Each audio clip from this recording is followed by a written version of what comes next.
revelation. But on the SEC network, they have the 2010 upset of Alabama. It's one that we all remember. So if we're talking, if you hear some pauses or long lapses in attention, we might be watching this game. But I guess I'm going to start with my hot take.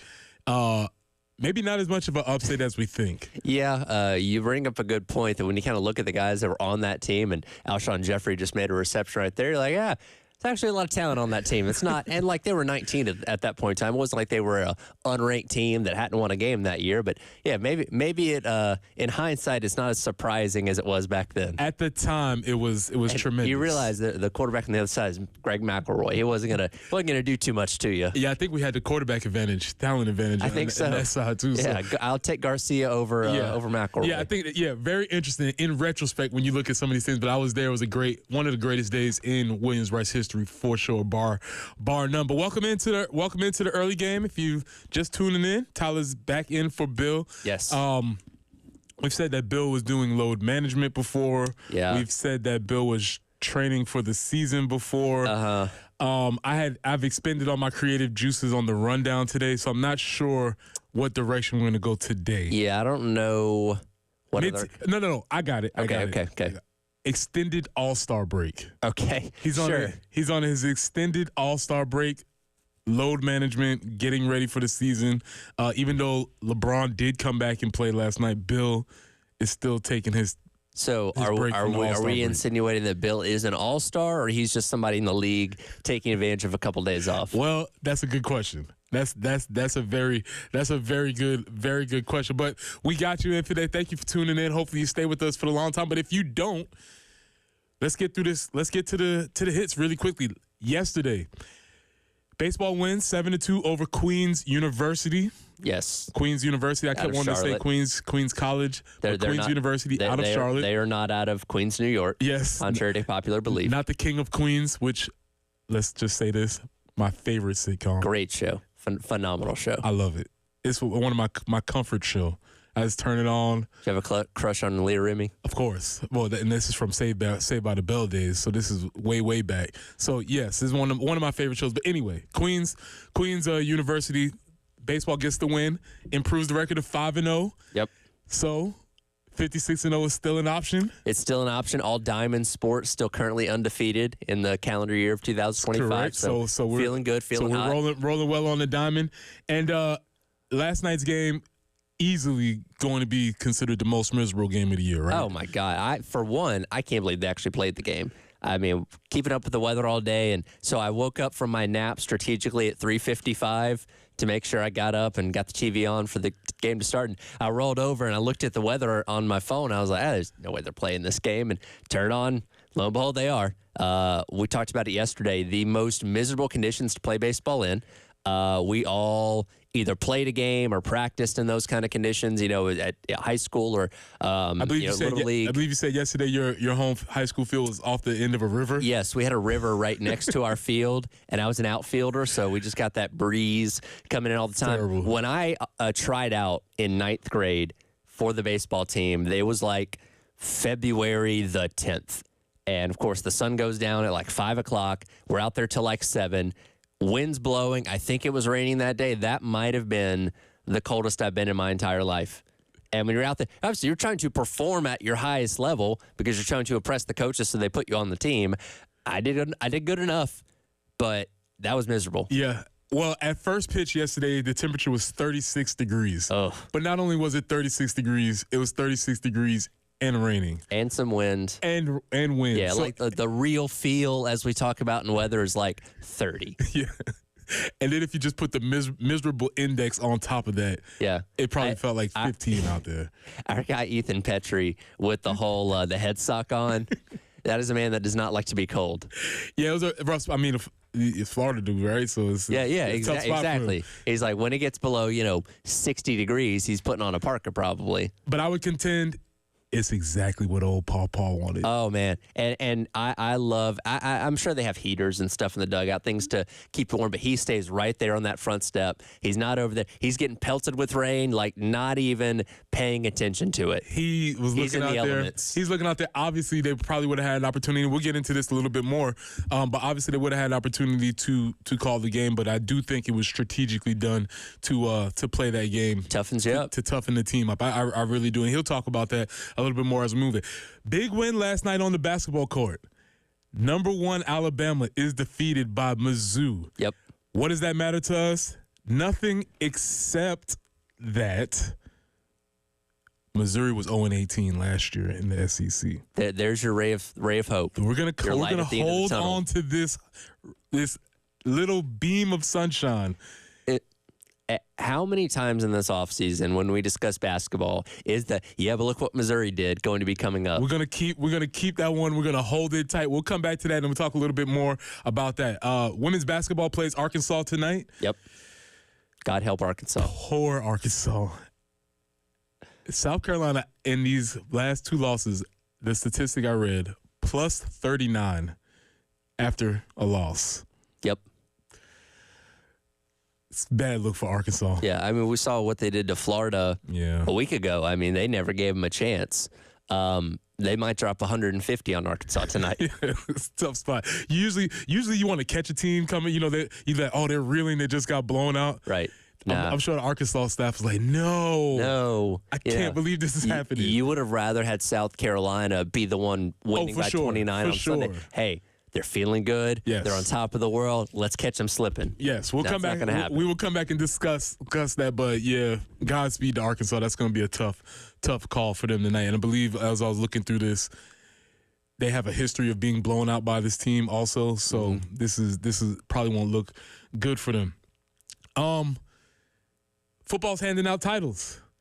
We're getting creative and also more boring with our coaching staffs. I was thinking kind of the same thing yesterday because I feel like, and we'll get into the specifics in a minute, these titles didn't exist like a handful of years ago. Or if they did, it was just part of another job. We didn't have to specify, hey, you're the coordinator of this, you're the coordinator of that. I love how you said a handful because this is within absolute recent memory that this started happening. I mean, we can do a deep dive, and maybe this is for maybe The Ringer or maybe one of these deep investigative journal institutions.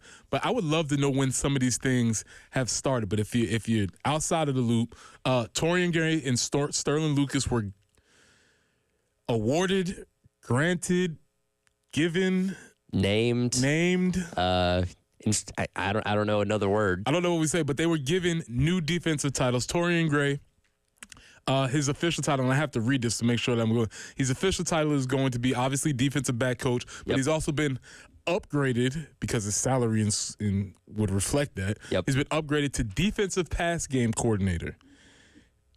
Okay. I mean, I kind of assumed he was doing that as the DB's coach anyway, but sure. I don't know. And on that same token, Sterling Lucas has been upgraded to the defensive run game coordinator. Again, kind of assumed you were doing that anyway, but okay, sure. Like I said, their most recent raises reflect the new upgrade in title. And like we've heard, pass game coordinator and stuff with offenses for a while. That's not a new thing, but it's something in the last handful of years. But this is the first time I remember hearing it on defense. You know what I mean? Yeah, it's been a slow creep. It's been a slow creep, and obviously the offensive guys, being the prima donnas that they are, they always want to have a bunch of titles to show how important they are, and they're like, "Oh, I call the passing plays." Yeah, well, because on offense you have your offensive coordinator. You have your run game coordinator. Which we have one of those. Pass game coordinator. And we have one of those also. You have your co-defensive coordinator. I'm like, who does, is offense enough to quantify all these specific jobs? Yeah, as these people get paid more, do these people get paid less? Or what exactly is happening here? I don't think anybody actually really knows. But we will get into that because I think there is an actual serious component in looking at these two. And last but not least, the robots are coming for everything. Yes. Baseball is doing it, slowly leaking it. The ABS, the automatic ball strike system, will be implemented in most spring training parks this year. I think if you listen to this show long enough, you probably would know how I feel about this. Okay. But we will discuss this. I have a feeling the umpires aren't going to stand for this, personally. I hope they have a strong union. Yeah. I hope they have a strong union. And I want to tell all of us out here, every time that you say the refs suck, the computers get stronger. And that is an argument for the computer. So we're gonna have a lot of conversation. We're gonna have a lot of conversation today. But when we come back, we'll talk about baseball. Baseball winning, bad conditions. Is that what Paul wanted? Stay with us on the early game.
Things moving along pretty nicely this morning. No accidents to report at this time. Do be careful.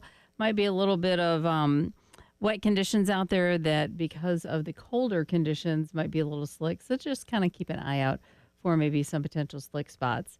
We're looking for a high today of 42. Tomorrow, 48 for the high under sunny skies. By Saturday, we get to 54 under partly cloudy conditions. So very good news there.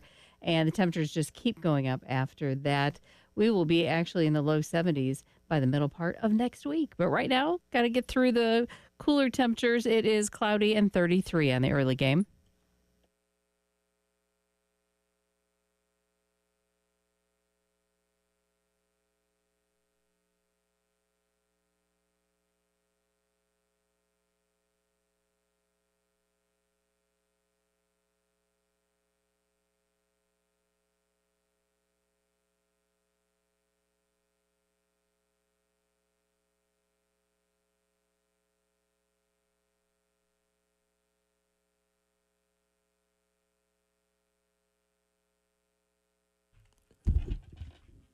Welcome into the early game. It's Preston Thorne, Tyler Head, Jen Jensen. We are nice and cozy here in the studio. We're dry. Yes. There's no wind. Unlike the members who had it worse, South Carolina or Queens? Ooh. Probably Queens because you're already in the conditions and then you lose as well. And that's a 2-hour bus ride back to Charlotte. He probably had to change of clothes and things of that nature. But I'm sure some of them were just looking around like, there's a point, especially when you're playing sports, where you kind of realize I'm as wet as I'm going to get. Yeah. I'm as cold as I'm going to get. And you kind of settle in at that point. Mm-hmm. But until you get there, you're just like, you can't focus on what you're doing because you're thinking about how cold or how wet you are. Yeah, so last night at first pitch, it was 36 degrees, wet, rainy, windy, all the elements combined. But the Gamecocks come through and win anyway, 7-2.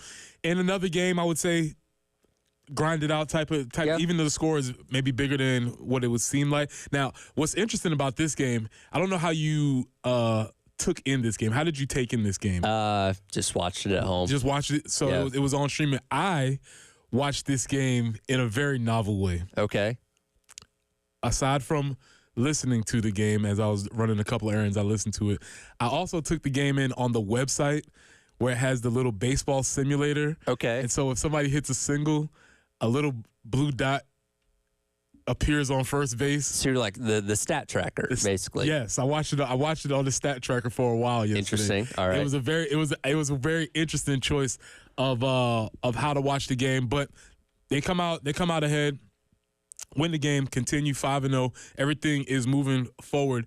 And here's Coach Paul Maneri talking about how the team or why the team played the game and what it meant for them to play in these circumstances. But, that's the thing is from day one, we preach to the players. I don't even let them talk about the weather, and I test them every so often. And when I say something about the weather, they all scream back at me. Nobody's allowed to talk about the weather.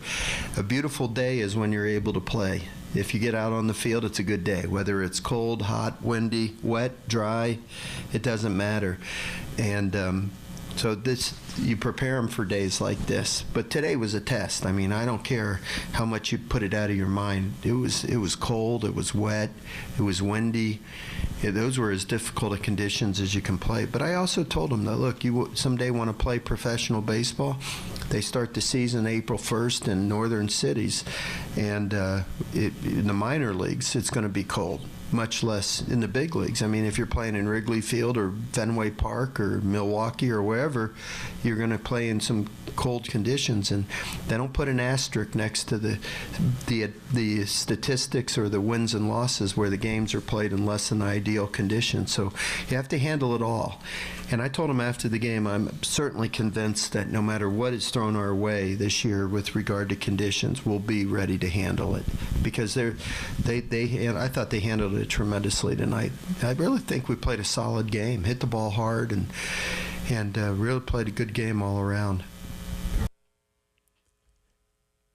That was my suspicion. Mm-hmm. Obviously, there was ample opportunity for them to cancel, reschedule, or whatever the case. But my suspicion when I saw them playing the game was that Palmieri was up to something. Yeah, until it was a torrential downpour and you had a lake at first base, this game's probably going to get played for being serious. And again, it's going to toughen you up type thing, I think goes a long way. And he definitely seems like the kind of coach that when you walk out there on a cold day like this, like, oh, a little warm out here, huh?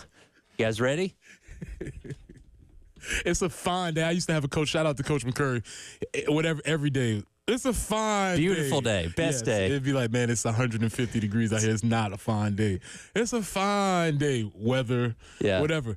And the more you preach those things, the more they start to seep into your team. And I really thought he did two interesting points there. One, pointing towards you, you want to be a pro? Yep. Well, guess what?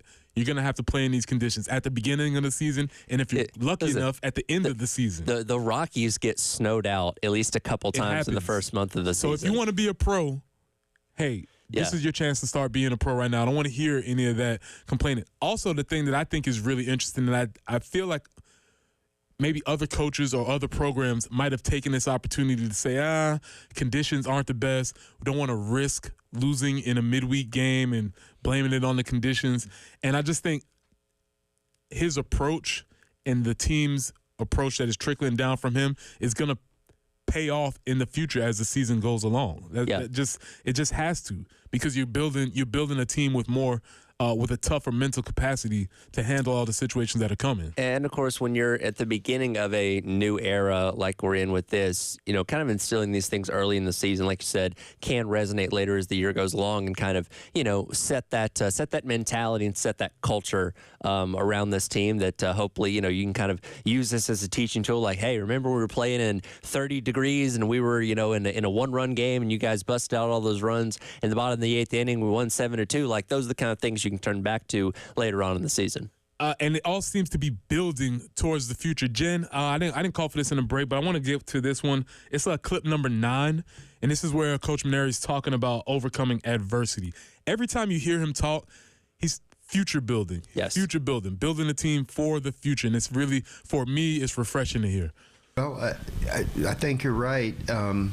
We just hold them accountable every day. I mean, but they're great kids. I've said that from the first day I met them. They're great kids, and when you as a leader let them know what's expected of them, and they're good people, then they're going to meet those expectations. And there's no excuses. There's no there's no whining about anything. If you want to be counted on, then you got to be accountable. And I also preach to them all the time that the close games are the ones that are going to define your season, the 1- and 2-run games. And basically what happens in the first 5 or 6 innings of the ball game really are irrelevant unless you let the other team blow you out of the game. You got to win the end of the games, and that's when it takes self-confidence, it takes talent, it takes clutch pitching, it takes clutch defense and clutch hitting and good base running, fundamentally sound baseball. But the more you win these close games, when you're tested, the more your confidence grows. You have to have confidence to begin with, but the more you do it, the more your confidence grows, and you start to believe when you get to the ends of the games that you're going to find a way to get it done. Again, I keep talking about confidence, competence. The more you do something, the better you get at it. The better you get at it, the more you do it. And you keep going and growing around in this loop. And it just feels like when you listen to him, and again, I love listening to Coach. Yeah. I just need some cookies and milk, a blanket, and just tell me some stories. I was going to say, he strikes me as the kind of guy that always has a story for everything. And again, we've been coaching for 40 years. I'm sure you faced every single conceivable situation. Like, guys, I remember when I was back at LSU back in 2008, we had this exact situation. Here's how we handled it, and here's what happened after that. So I imagine he's very much a storyteller when it comes to his coaching style. It's going to be one of those things where he tells you a story, you probably roll your eyes, and then you go back and be like, oh, yeah, that's right. Coach did tell us this. So you actually end up listening. So great win, big win, midweek. Take care of that. They'll be moving on to the weekend series. We'll come back to discuss that a little bit more later. Now, we talked about it in the opening. Mm-hmm. Everybody has a title. Yes, they do. There were some developments in the Gamecock coaching staff, not movement in or out, but movement up. Is it up, though? Or is it just we're adding to your business card? Oh, the business card industry has grown at Williams-Brice Stadium. We'll come back. We'll talk about the new job developments in the football staff. This is the early game.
No real slowdowns to speak of. As of this point, no accidents, and hope that stays that way for your Thursday morning. We're looking for 42 to be our high, but pretty cold overnight. 20 for that overnight low. Tomorrow, sunny and 48, up to 54 on Saturday, 60 comes Sunday. So the warming trend is on the way, but right now it is 33 on 107.5 The Game.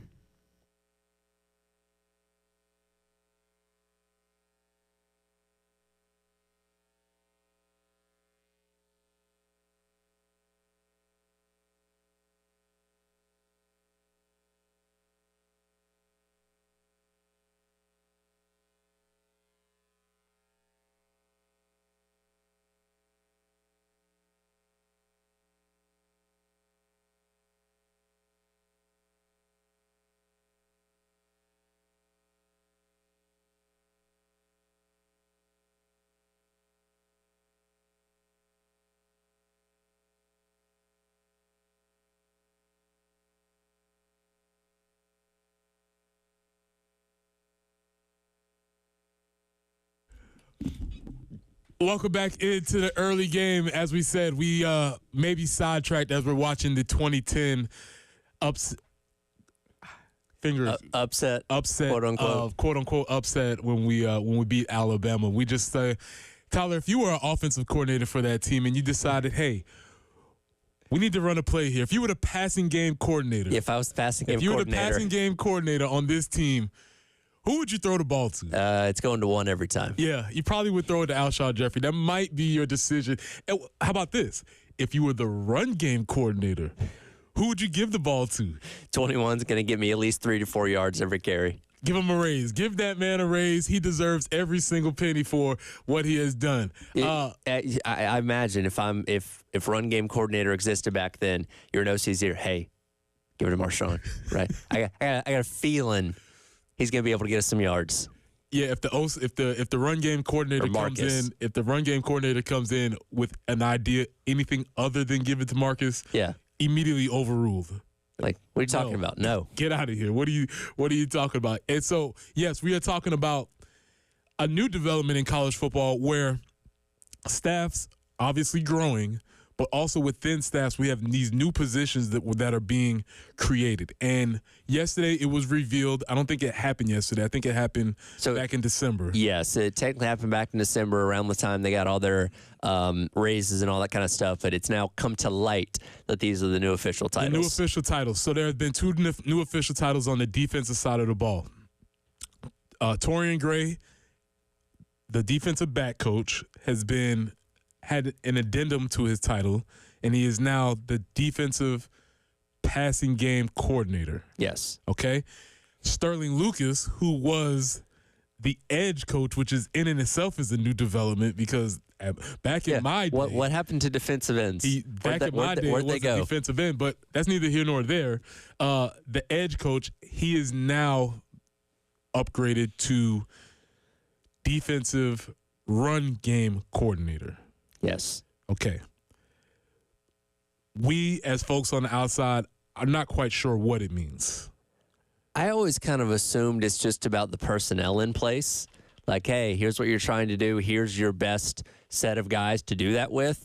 I don't know 100%. Again, we've only really kind of heard this from the offensive side of things. Like, hey, passing game coordinator, running game coordinator, that's been around for a little while. But this is the first instance I remember hearing about it on defense. So if you're looking at the complete staff, you have the run game coordinator, who's Sean Elliott. Yes. You have the passing game let me be specific, offensive passing game coordinator, which is Mike Furry. Yes. And now we just adding these guys on the defensive staff. And, staffs work all kinds of ways. You're never exactly sure how duties are broken down. It did come with a substantial raise. Torian Gray getting a $150,000 raise with the title. Sterling getting a $200,000 raise. So you want to give me a more title, give me more money, I'm cool with it. They're putting guys in the league left and right. So here's the deal. Torian, so I think there's 2 ways you can look at this. Recruiting and development. I think that's where the majority of position coaches, what you get paid for. Now, you get paid for recruiting and development. Maybe we think strategy more towards the coordinators. Maybe that changes with their new positions. But if you're thinking about recruiting and development, for Torian Gray, let's just focus on recruiting. And all you have to do is look at his resume and say, oh, yeah, I recruited Nick Emenwari. Mm-hmm. And he's good for a long time. Yeah, that'll give you some good grace for a while. He'll be good for a long time. Not only the fact that he recruited him, but then he also developed him in his career. He's going to have a first-round pick on his resume. And I think that one specifically, because he wasn't a five-star guy. He wasn't a guy that was an automatic pick, even though he was very good. Well, and he was thrust into a role quickly and obviously never left the field after that. Immediately. So that's something that he can claim. But also, he can claim Cam Smith, who was a recent draft pick. He can claim O.D. Fortune, who will be a draft pick. And I think the one that's most impressive, still floating around, unfortunately did not win a Super Bowl, is Darius Rush. Mm-hmm. So he can claim Darius Rush, who was a wide receiver, developed into a defensive back, and that's somebody who he can take credit for when you're looking at a guy that can not only recruit, but also develop talent, and that's what you want at this position. Yeah, absolutely. And again, both those guys had a lot of success this past season and en route to this being what we call a historic defense, obviously. And they're going to hear a lot of their guys' names called here coming up in a couple months when it comes to the NFL draft. And again, you just kind of assume that these guys are already kind of handling the responsibilities of what these job titles are. But I guess now they have the official title that they need to use as kind of a trump card of like, hey, I'm the defensive passing game coordinator. What I say goes here. I guess you have that now. Yeah, I'm really curious. This is something that maybe you could ask the coaches in the spring and maybe see how that plays out, because there's always a delegation of duties, and typically, oftentimes, the front guys aren't really paying attention to what the back guys are doing. It's like, they'll call some type of coverage, and then we'll do whatever we do up here. Have pass and running game coordinators made their way to high school yet? I'm sure it's on its way. I mean, we have recruiting coordinators in high school now, so I'm sure. Yes, it is. It's on the way. Because I think you just kind of assume like, well, the offensive coordinator kind of handles all those things, right? You get input from the running back coach and the wide receiver coach and all that kind of stuff. Well, offense is a zero-sum game. Mm-hmm. You can either run a run or a pass, and so I can see where sometimes there might be conflicts on staff, like, hey, we want to run here, or hey, we want to pass here. Or maybe sometimes the coordinator might go to the run coordinator and say, what's our best run in 3rd and 4? And then they decide. Defense is a little bit different because they're all working together all the time. And so it's not as if the run game coordinator on defense will want to call a different defense than the pass game coordinator, because it's always in sync and they're all working together. So that's why it is a little bit interesting to me when you see this working on the defensive side of the ball. Sterling Lucas, he also had a big raise, big raise, and a new title, but the same thing, recruiting and development. Yeah. He can just look on his resume and say, Dylan Stewart, that's me. Yeah. Well, and also when you have a first-time ever winner of the Nagurski Award, then I know he was a guy that came in from the transfer portal, but we didn't really think Kyle Kennard was anything. He was not crazy special. Like, oh, okay, he had decent production at Georgia Tech. All right, fine, he can come here and probably be an okay guy, and ends up being one of the best edge players in all of college football this past year. That might even be a feather in your cap for evaluation, right? Maybe he saw something in Kyle that nobody else saw, or maybe he knew how to bring that development out of him. And so you can take these guys, put them on your resume, and say, hey, this is what I did, and as you're moving forward. So not only does that help in recruiting later, but it also builds up your status within the industry. So now now you get to say, hi, Sterling Lucas, defensive run game coordinator. A linebacker, edge coach, defensive run game coordinator. There may be another title in there that we don't know about. Here's my question. Did they have to go by his office and take the plate off on the outside door? Or just add to it? Add to it. Did they take the plate off? Does he have to get new business cards like now? I said, new business cards, because you're adding to the title. This is what I really need to check out. Did he change his X handle? Ooh. His profile. Actually, that's a good question. Let's do some real time reporting here. Let's see if I can figure. If it's not social media official, maybe it doesn't count at all. No, because look, we all like to flex, right? We all like to make ourselves feel as important as possible. And if you can't put it in your Twitter bio, No, it's not updated. He's just defensive end, outside linebacker coach. Let's see about Torian Gray. Who is he even? He's not even considered the edge coach. He says defensive end, so he's going the old school. It's not about how we see you; it's how you see yourself. Torian Gray is still just DB's coach. Maybe it's not official then. Maybe not. Maybe we're jumping. Maybe we're jumping the gun here. Much like when you get into a relationship, until it's officially on Facebook, it's not real. So maybe we just scratch that whole segment until they update their profiles. Maybe this thing isn't real at all. Do we have titles in our own lives that are just kind of add-ons to things that we're already doing? I love your thinking. Because I wanted to do this because listen, this is all made up anyway. It's all jibber jabber. None of it actually matters. Because I'm sure at one time when real coaches were coaching, they were like, "What is an offensive coordinator? It's just another coach." When they only had two coaches, right? And it just became the normal thing. Just had an assistant coach, and now all of a sudden 803-404-6100. And I'll come back on the other side with this. Since we're all making these things up anyway, sure. Can't we come up with some cooler titles on the staff? I got a few suggestions that I'll bring on the other side, but I want y'all to be thinking about the 803-404-6100. Can't we come up with some cooler titles besides defensive pass game coordinator? That's rather boring and bland. Yeah, let's come up with some cooler titles. It's very wordy too. It's long. It's difficult to say. So when we come back, we want to come up with some cooler titles for college football staffs because I just think we can do a little bit better than those positions that we have. This is the early game. Pressing it for our folks at Absolute Glass, the premier glass company of the Midlands, offering auto, home, and business glass repair. So if your glass is damaged, shattered, cracked, or broken, they can handle the job.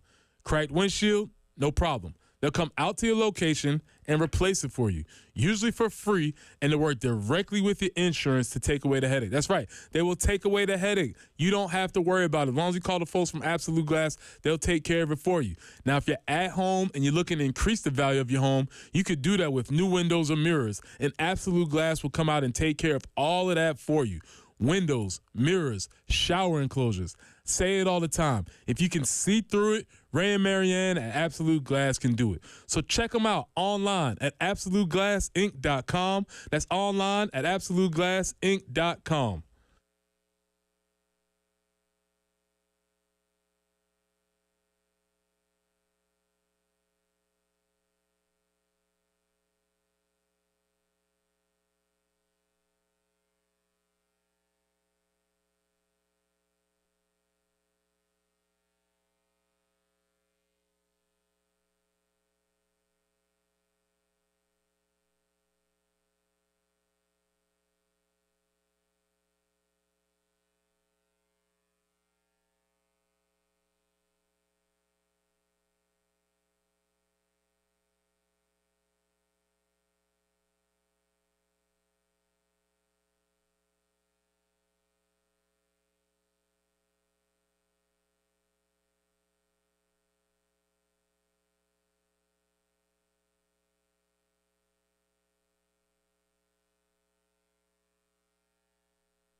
Welcome back into the early game. Preston Thorne, Tyler Head, Jen Jensen.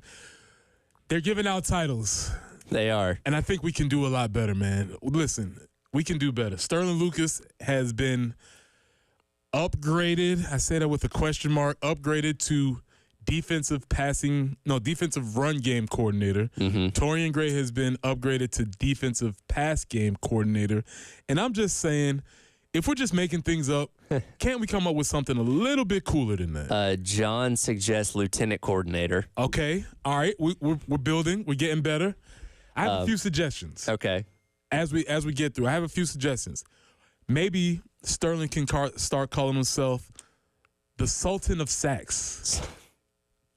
Nice. I like that. Right? I like that. How you doing? My name is Sterling Lucas. The Sultan of Sacks. Sultan of Sacks. How about this for Torian Gray? King of coverage. Okay. All right. I like it. King of coverages. So I also had written down as I was brainstorming these at 5:49 a.m. this morning. The deputies of defense. Right?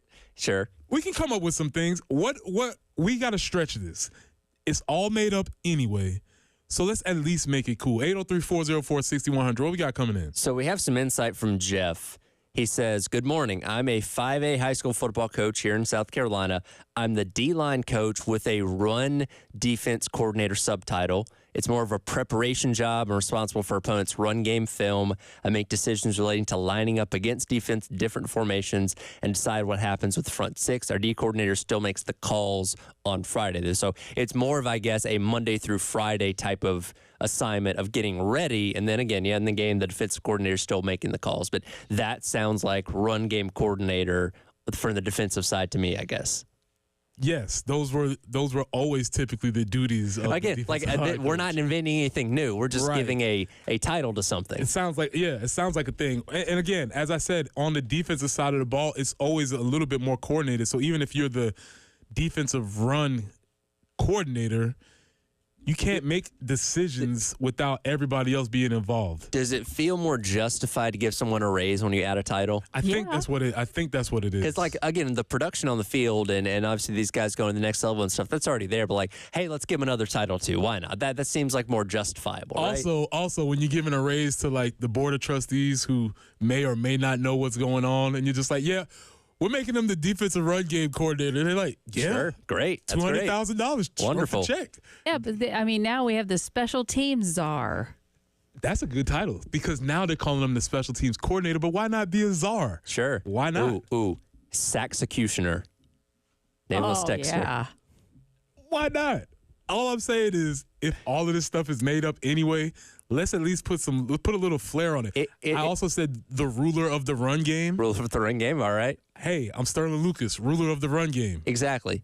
It's kind of like when you become a grandparent, right? You get to kind of choose what the grandkids call you. Perfect. And, this is good. Yeah, Tyler. you can go with grandpa or grandma, and that's very basic, but you can also get very creative with it. You know what I mean? Do what you it's want. your name. You don't usually get to pick nicknames in your life, but as a grandparent, you do. You get to choose what your grandkids call you. So kind of the same thing here. Come up with something very cool and very unique where when somebody mentions it, oh, I've never heard of that before. Again, they made all of this stuff up anyway because, we've had people call the edge position. That's not a real thing. The buck. That's not a real thing. So, Tyler, that is probably I don't know if you'll consider it, but this is one of your greatest insights you've had on radio. Okay, now do I get a new title for coming up with that? Yes. You should. You should get a new title. We're going to have to work on that. Nameless texter, Torian Gray can be Sir Pix-a-Lot. I like it. Oh, my gosh. How you doing? I'm Torian Gray, Sir Pix-a-Lot. Obviously, we see, and it works perfectly because we know what he does. Yep. We know where he coaches. Yep. And we know how good he is at his job. That a job title should tell you everything that you need to know about what that person does. Sir Pix-a-Lot, Saxecutioner, boom. I know what you're coaching. I know the exact unit you're coaching on because defense. The Saxecutioner does not coach the safeties. No. Can't. No. Could a safety get a sack? Sure. But that's not their main MO. This is what we're working on. We need more creativity. 803-404-6100 because, Tyler, you also opened up a whole new portal. You get a chance to create these things. Let's make something. Make something cool. I have an official title here. I'm the director of audio. That doesn't really mean anything. I mean, I do all the sound for the shows in terms of pulling sound bites. But when I got hired, Terry told me, he's like, hey, you're going to be in charge of the sound, and you can come up with your own title if you want. So I appointed myself the director of audio. See, and that's solid. I love that. That's solid. But now I feel like you can take that to the next level. I could. I could be more creative with it. The sensei of sensory experiences. Sensei of sound. Sensei of Sensei of sound. Look at sound, us yeah. workshopping. I like that. That looks good on the LinkedIn. It looks great. Also, a high chance of he's a fraud. Totally, right? Oh, sure. If somebody has a really fancy ball time, like, I see you're the sensei of sound. What exactly does that mean? absolutely, either he's But great you know what? or a fraud. It warrants questions being asked. Hey, that's different. I want to ask about that. Sound savant. Sound. Okay, there we go. Now we're I like getting- it. I like it. Now we're getting somewhere because the director of audio, he's fine, Sure. but the Looks good on a sound- business But card. the sound savant, he takes his job very seriously. I like that. I like that Or a he's lot. or he's also a scammer. I don't know. It's one of the two. We don't know exactly. where it Give him a falls. call because he sounds interesting. I might sell mixtapes out of the back of my car. Maybe. You never know. So congratulations. More so not on the title, on the raise. Congratulations on y'all getting the raise. Well deserved. You've done a great job. And we will continue having this discussion because I do think it's interesting as things develop in the college football world. Staffs grow bigger, titles change. It's a whole new world as we're looking out here. Well, God, the University of Florida's got a coach for everything now, so they had to get really creative with their job titles. In fact, you know what? I'm going to dive into their roster and see if I can find the most unique job title on the Florida coaching staff. This is real game in time reporting as we look at these titles as they develop. Stay with us for the 7 o'clock. We're gonna come back. We're gonna have more conversation about baseball, also women's basketball. Poor Arkansas, you draw the short straw. We're gonna come back and discuss and listen to Coach Staley talk a little bit about the team getting back, and also Missouri beat Alabama, which means there's hope for us yet. Come back and join us at the 7. This is the early game.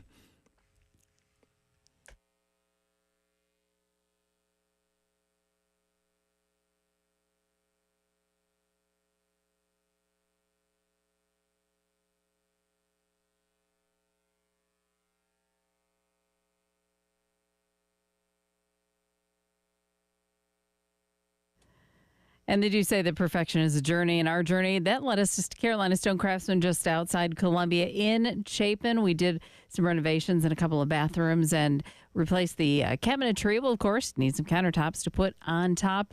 And we had someone recommend to us, check out Carolina Stone Craftsman. And I was okay. So we toured their showroom. We got to meet Rebecca and Ethan. Fantastic experience all the way around. And I encourage you to check out their showroom. They have an outdoor showroom that they're finishing up. So many hardscape projects that they'll be able to do for you. Be telling you more about that soon. But we had such a great experience. And I'm telling you, if you're needing any kind of countertops for your kitchen or your bath, I encourage you to reach out to Carolina Stone Craftsman. And of course, be sure to tell them that Jen Jensen sent you. They are family owned and operated. They're Carolina Stone Craftsman, just beyond Columbia and Chapin, and definitely, I assure you, beyond your expectations. CarolinaStoneCraftsman.com.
Still things moving along fairly smoothly this morning out there on the highways throughout the Midlands. No accidents on the board. 42 will be our high today. Going to be really cold tonight, covering up plants, the whole 9 yards.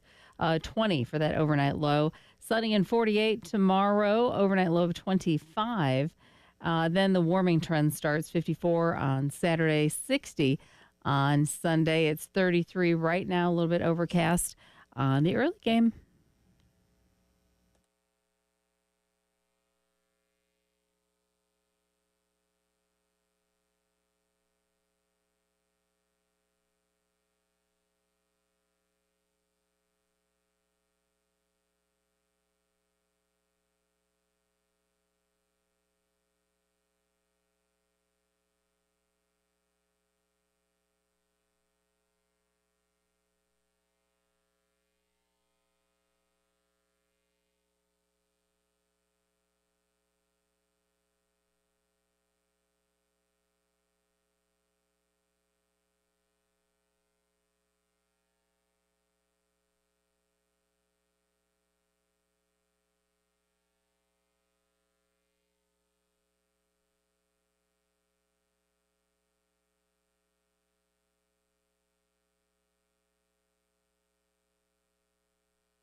Seven o'clock, early game. Preston Thorne, Tyler Head, Jen Jensen. Bill is recovering from All-Star Weekend. He's taking an extended break as he prepares for the second half of the season.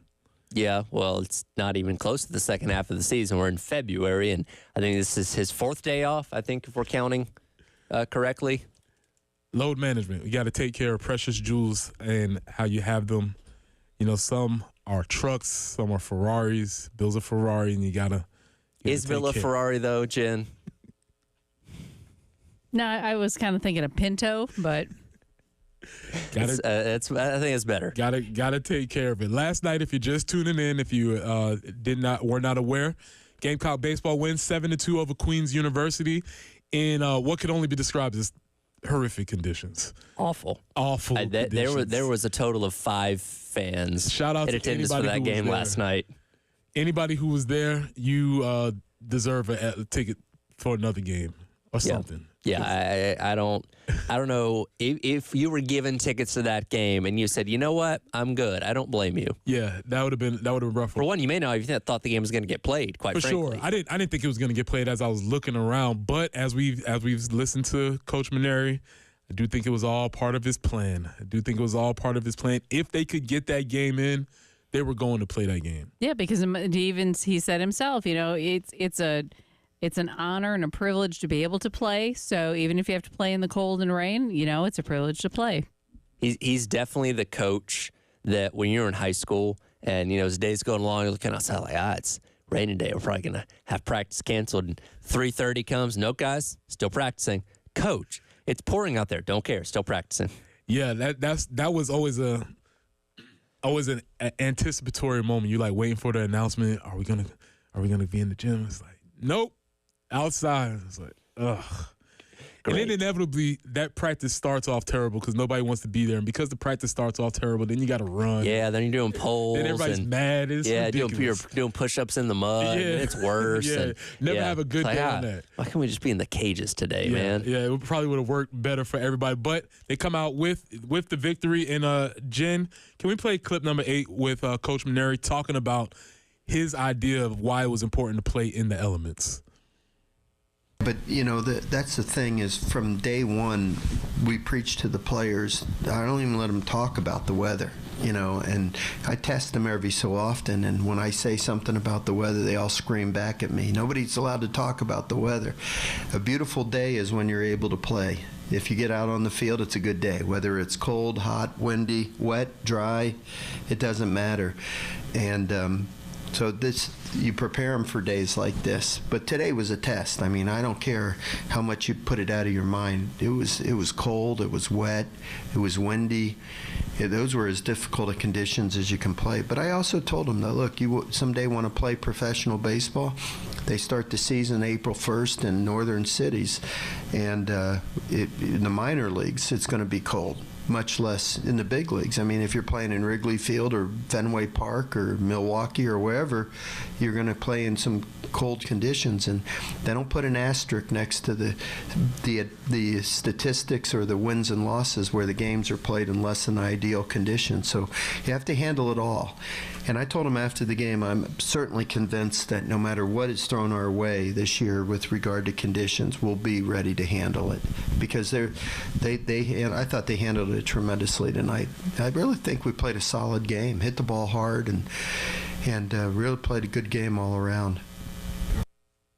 Like I said, just how he drew it up. If he could get that game in where they could test them, and some things you don't have control over, you can't control the weather, but if you can get your team to play in a weather game, then you're going to take that opportunity. Yeah, well, and I think it goes back to the mindset thing, too, where you kind of know as a player now, like, hey, nothing's going to stop us from playing. Nothing's going to stop us from practicing. And, again, if you have that coach that, canceled practice every day, that it was a little bit chilly outside, or every time it rained a little bit, you're like, you kind of get in that mindset of, we don't have to work as hard this day or whatever because we know we're not going to practice. Where if you have that mentality early on in the season of knowing that you're going to be going out there no matter what and braving the elements, braving the conditions, and like I said, not even talking about the weather, where apparently that's a taboo thing in the locker room now, to where you don't even think about it at some point. You're just like, hey, we got baseball today. We're going to go out there and play no matter what the weather is, good, bad, or anywhere in between. No excuses, adversity. We take it on head on. Exactly. All of those ideas. And yes, starting pitch, first pitch, 36 degrees, I would consider adversity. Yes. Because that's not a lot of fun, especially in baseball where you're not moving around specifically too much. And you're kind of just standing around. There is nothing worse than being an outfielder in a cold weather game where nobody's hitting the ball and you're just kind of standing there and you're getting that breeze or the rain's hitting you in the face. You can't feel your fingers, and, suddenly your pitcher can't throw strikes and you're out there for a long time. Yeah, that is a difficult circumstance, but they pull out the victory, 5-0. So I still position 56-0 is still on the table. Still possible. They are undefeated. I just said undefeated in all diamond sports. Yes, so far. That's correct. So all things are rolling. All things are rolling in that direction. On the basketball court, did not have such a great weekend. Nope. Game tonight against Arkansas, and poor Arkansas. They're gonna get it. This is a tough spot to be in as a coach on the other side, because you're stepping on the tracks of a train coming. Here's Don Staley talking about the team just needing to get back and play another game. Good. Had 2 good days of practice. Just need to get back. We need a game to get back to just playing our style of play and focusing and playing Gamecock women's basketball style of play. It's not, it's simple. It really is simple. We just got to apply it. Just need a game. I think for the players, they're looking forward to a game because you've probably been killing them all week in practice. It's been a rough 2 days at practice for sure. They just want to play somebody else and not have to go to please. practice. She can't hurt us when there are people in the stands. There's witnesses. Can't have those. Around. And that's the whole point of why Arkansas, man, you just got a tough draw here, man. It's gonna be rough on you. I can't. As we stated, in the past 2, after the other 2 losses, because this team has lost so many games this year. Right. After the other 2 losses, they are plus 39. So feel pretty confident that it's going to be a dominating performance. It's going to be rough for Arkansas. But more importantly, you want to look into see how the women's team performed, how they bounce back, and maybe if they correct some of those things. But Coach Staley said something really interesting in the post game on Sunday, and I want to come back and talk about it, because she was talking about the team dynamics, and when she's saying when you get beat like this, it has to be something other than basketball. When we come back, I want to discuss that. This is the early game.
And it appears we do have one accident to make you aware of, and that's Windsor Lake Boulevard at Two Notch Road. Traffic moving fairly well throughout the Midlands otherwise. 42 for the high today. Overnight low, man, it's going to be cold, 20. Tomorrow's high, 48. Overnight low, 25. And then we warm up, 54, 50, and then 60 on Sunday. So 54 Saturday, 60 on Sunday. So nicer weather on the way. And actually, we'll be dipping into the low 70s come next week. So we're looking forward to it. That's probably why Bill's off this week. He's just wanting to stay warm. I think that's what it is. And I respect that. So we'll keep it warm. We'll get him back for the warm temperatures. But right now it is cold, 33 on the early game.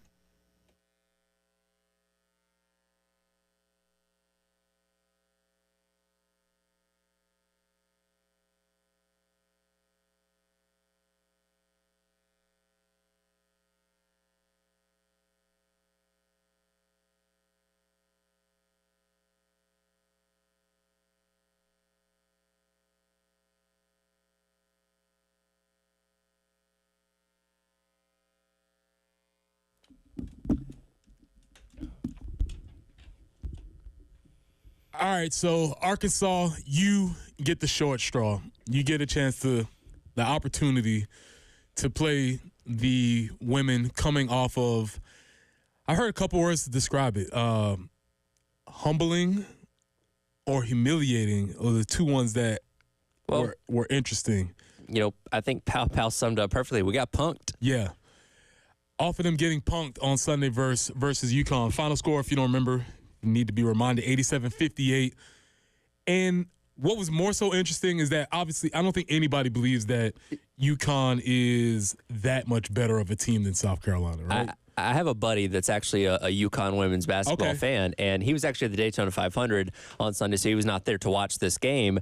And I was talking to him yesterday, and he said his sister sent him the score at halftime, and he's like, no, you got that backwards, right? There's no way that UConn is leading South Carolina by that much at halftime, and he couldn't believe the final score either, because like those kind of things just don't happen to Dawn Staley teams. UConn obviously very good every single year. They were number 7 coming in here on Sunday, but nobody saw that coming, which is why this is so like shocking to be processing over these past couple of days. We talked to Chris Wellbaum of Gamecock Central yesterday, and my first question to him was like, how are you processing this? He's like, I still haven't, because it just doesn't make sense. Because it wasn't the norm. And then when people were watching these games, because I was working on Sunday, and I had a similar, so I looked, and then because they've won 71 games at home in a row, it was like, okay. they're gonna get back into this. There's gonna be like a 15-2 run in the third quarter, and Southern's gonna be a tight game, and we're gonna laugh about this. Oh, hey, remember they were down by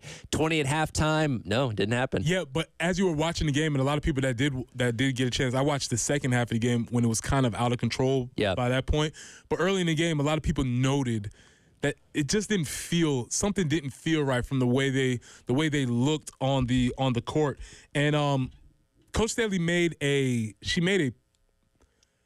I don't know if it was an offhand gesture, but she just kind of said, like, man, when you get beat that bad, it's not basketball. It's something else. And when she was talking about that something else, it really, I kind of lasered into that because teams go through, you hear the cliches. It's a journey. It's a long season, the grind, et cetera, et cetera, et cetera. But that specific statement really, really cued me into what maybe she was possibly talking about. Yeah. And I've been on teams where we've gotten beat bad, and it wasn't necessarily about the talent levels.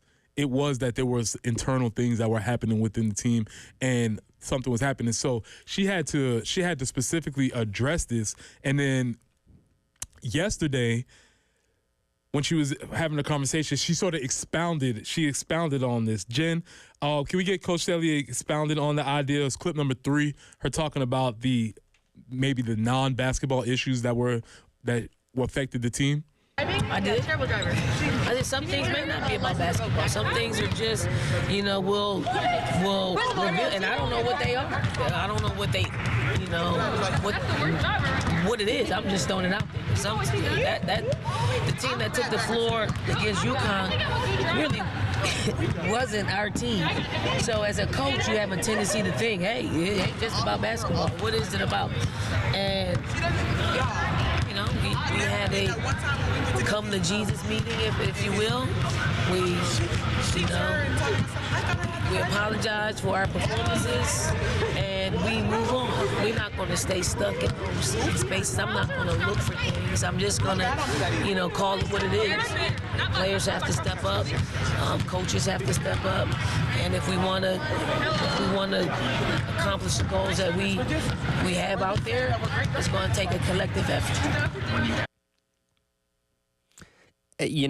When she said that on Sunday about the non-basketball issues, I think we automatically jumped to the conclusion of there's a locker room problem, and it's, there's an issue internally, and I don't think that's what she meant exactly. And you heard her there at the beginning of the clip. When asked about it, she didn't even remember it. She's like, I did say that? Like, what do you mean? Like, I think people may have run with this a little more than she was expecting them to. Because, again, we say this kind of thing. So, oh, God, what's going on in the locker room, culture problems, all these kind of things. I don't think that's what she meant necessarily. It's just, hey, we didn't show up, we didn't play our game today, and we hope we can be better next time. Yeah, and a simpler explanation is that UConn is not that much better than on the basketball court. So maybe there was something. Maybe it was a focus issue.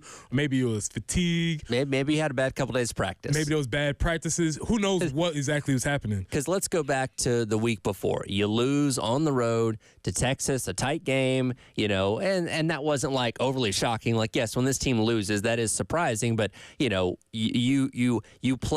out physical Texas here, they out physicaled you there. Like, okay, those kind of things happen, and again, it was a tight game that could have gone either way if a couple things go differently, and then you go out there and you blow the doors off Florida last Thursday night or whenever that was, and you say, okay, kind of back on track. So maybe they were just flying high on Friday and Saturday leading into that game and thinking, we got this. We're back on track. We're good. And UConn caught you off guard. Yeah, because also the idea of UConn maybe does not exist to these women on this team. Like, what I think of UConn as and what maybe some other people think of UConn as, they think of them like, yeah, okay. Well, because we're them now. Right. What that's people us. used to look at UConn, they look at South Carolina now like, okay, sure, Gino's got X number of national championships. Yeah, but we're South Carolina. We're better. And for the girls that have been on this team for the past couple of years, you've gotten the better of them the past couple of years. They have evidence to prove it. Yeah, they're like, oh, yeah, we always win this game. It's just what we do. Right. And UConn obviously, like Jordan, maybe they took that personal. Sure. And they came in and they played very well. But the biggest distinction in that whole conversation was they had the come to Jesus meeting. What does a come to Jesus meeting with Dawn Staley look like? Not fun.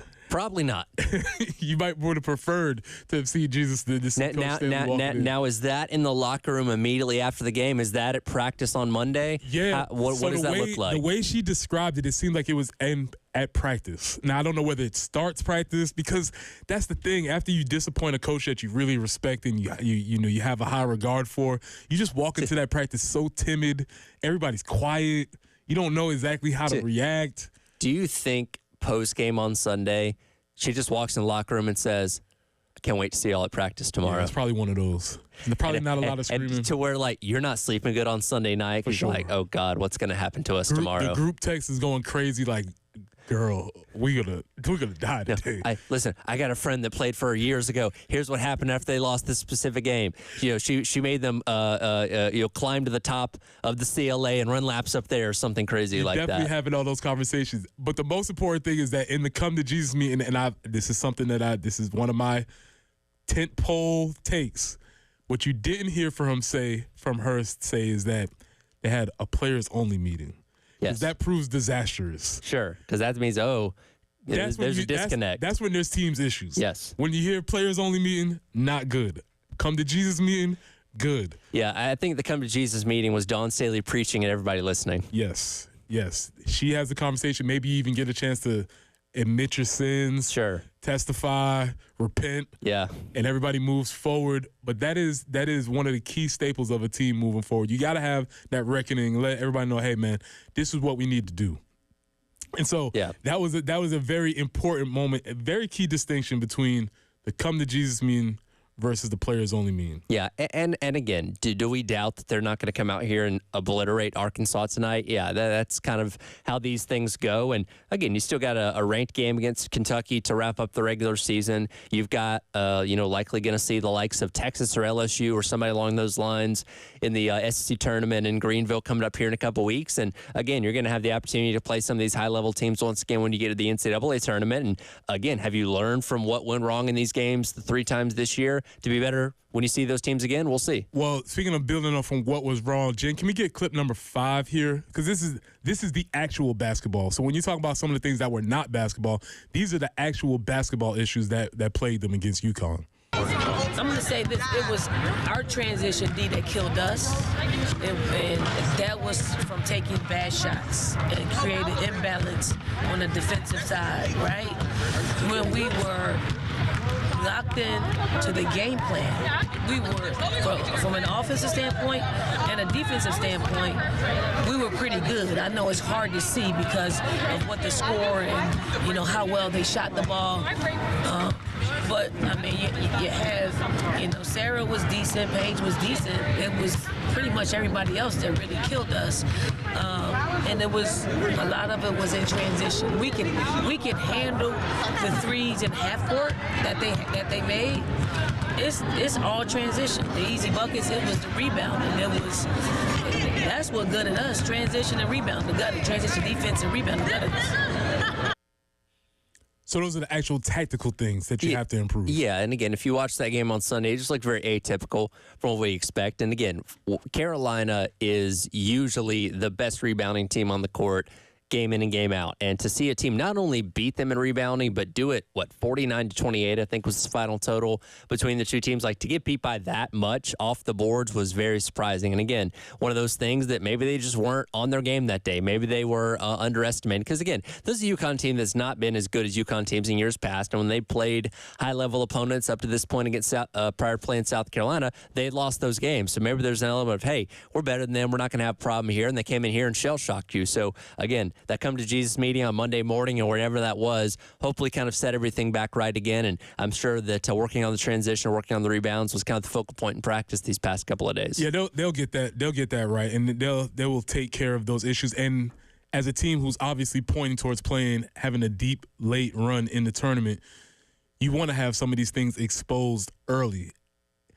When the team last year, they went undefeated, but they still had issues. They did. They just happened to win all of the games when they had issues. Well, that was the thing, is like that team shouldn't have gone undefeated because, again, you lost your most talented recruiting class ever the year before. And, there's a reason they were number 6 in the AP poll prior to last season because, they're going to be good because they're always good, but nobody saw a perfect 38-0 happening, much less winning a national championship around to that. So if anything, this season would have made more sense last year to a lot of people. So the fact that you're coming off of an undefeated year, you only lost Cardoso to the WNBA, this would have been the year people said, okay, now they can go undefeated. And now you're dealing with 3 losses, and one of them kind of being a shocking, inexcusable type of loss to UConn. So it's just it's a weird place to be, I guess, is the best way to put it. Right, but like you said, last year's team was undefeated, but they weren't perfect. Yeah, and so this year's team has lost games. Some of their flaws have been exposed. With that exposure, you get an opportunity to correct those things, and so we'll see how they move forward. Unfortunately, the men's basketball team has had a lot of their flaws exposed. All of them? They're currently 0-4 in the SEC. That would be troubling, except there might be hope somewhere, somehow. You're digging for a silver lining at this point, right? We are going to find. We just had to come to Jesus meeting. Well, now we're going to find a silver lining. When we come back, we'll talk about Missouri's big upset against Alabama. This is the early game.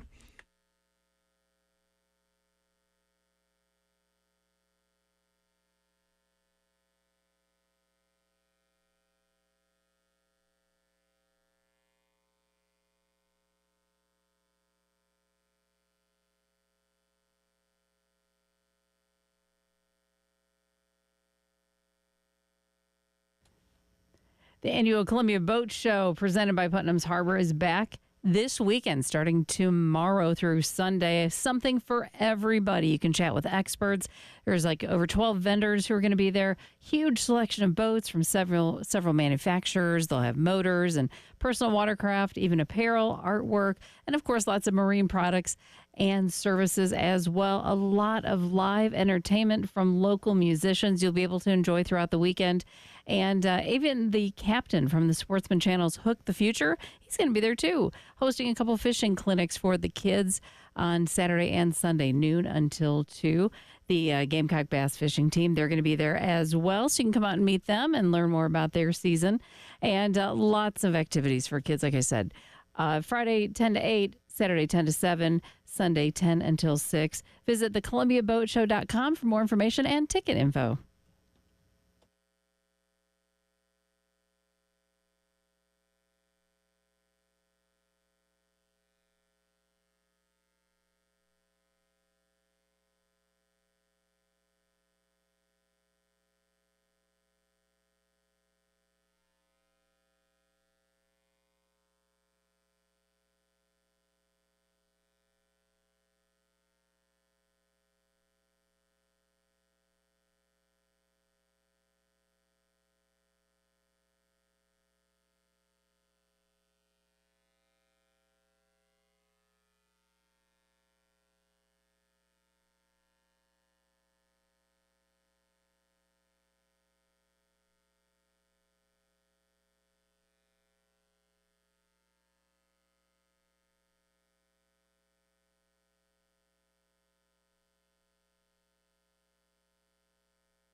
Windsor Lake Boulevard at Two Notch Road, a report of a tie-up there.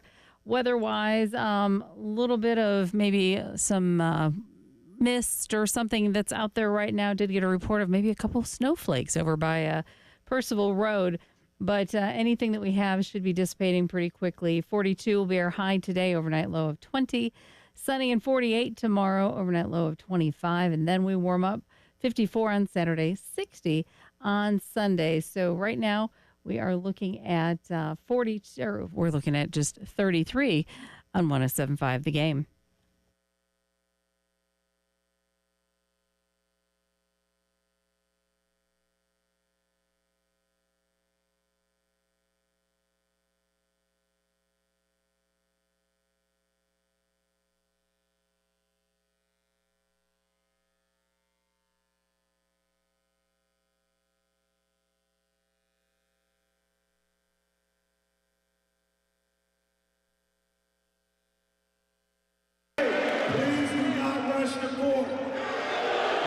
Wow, Dennis Gates.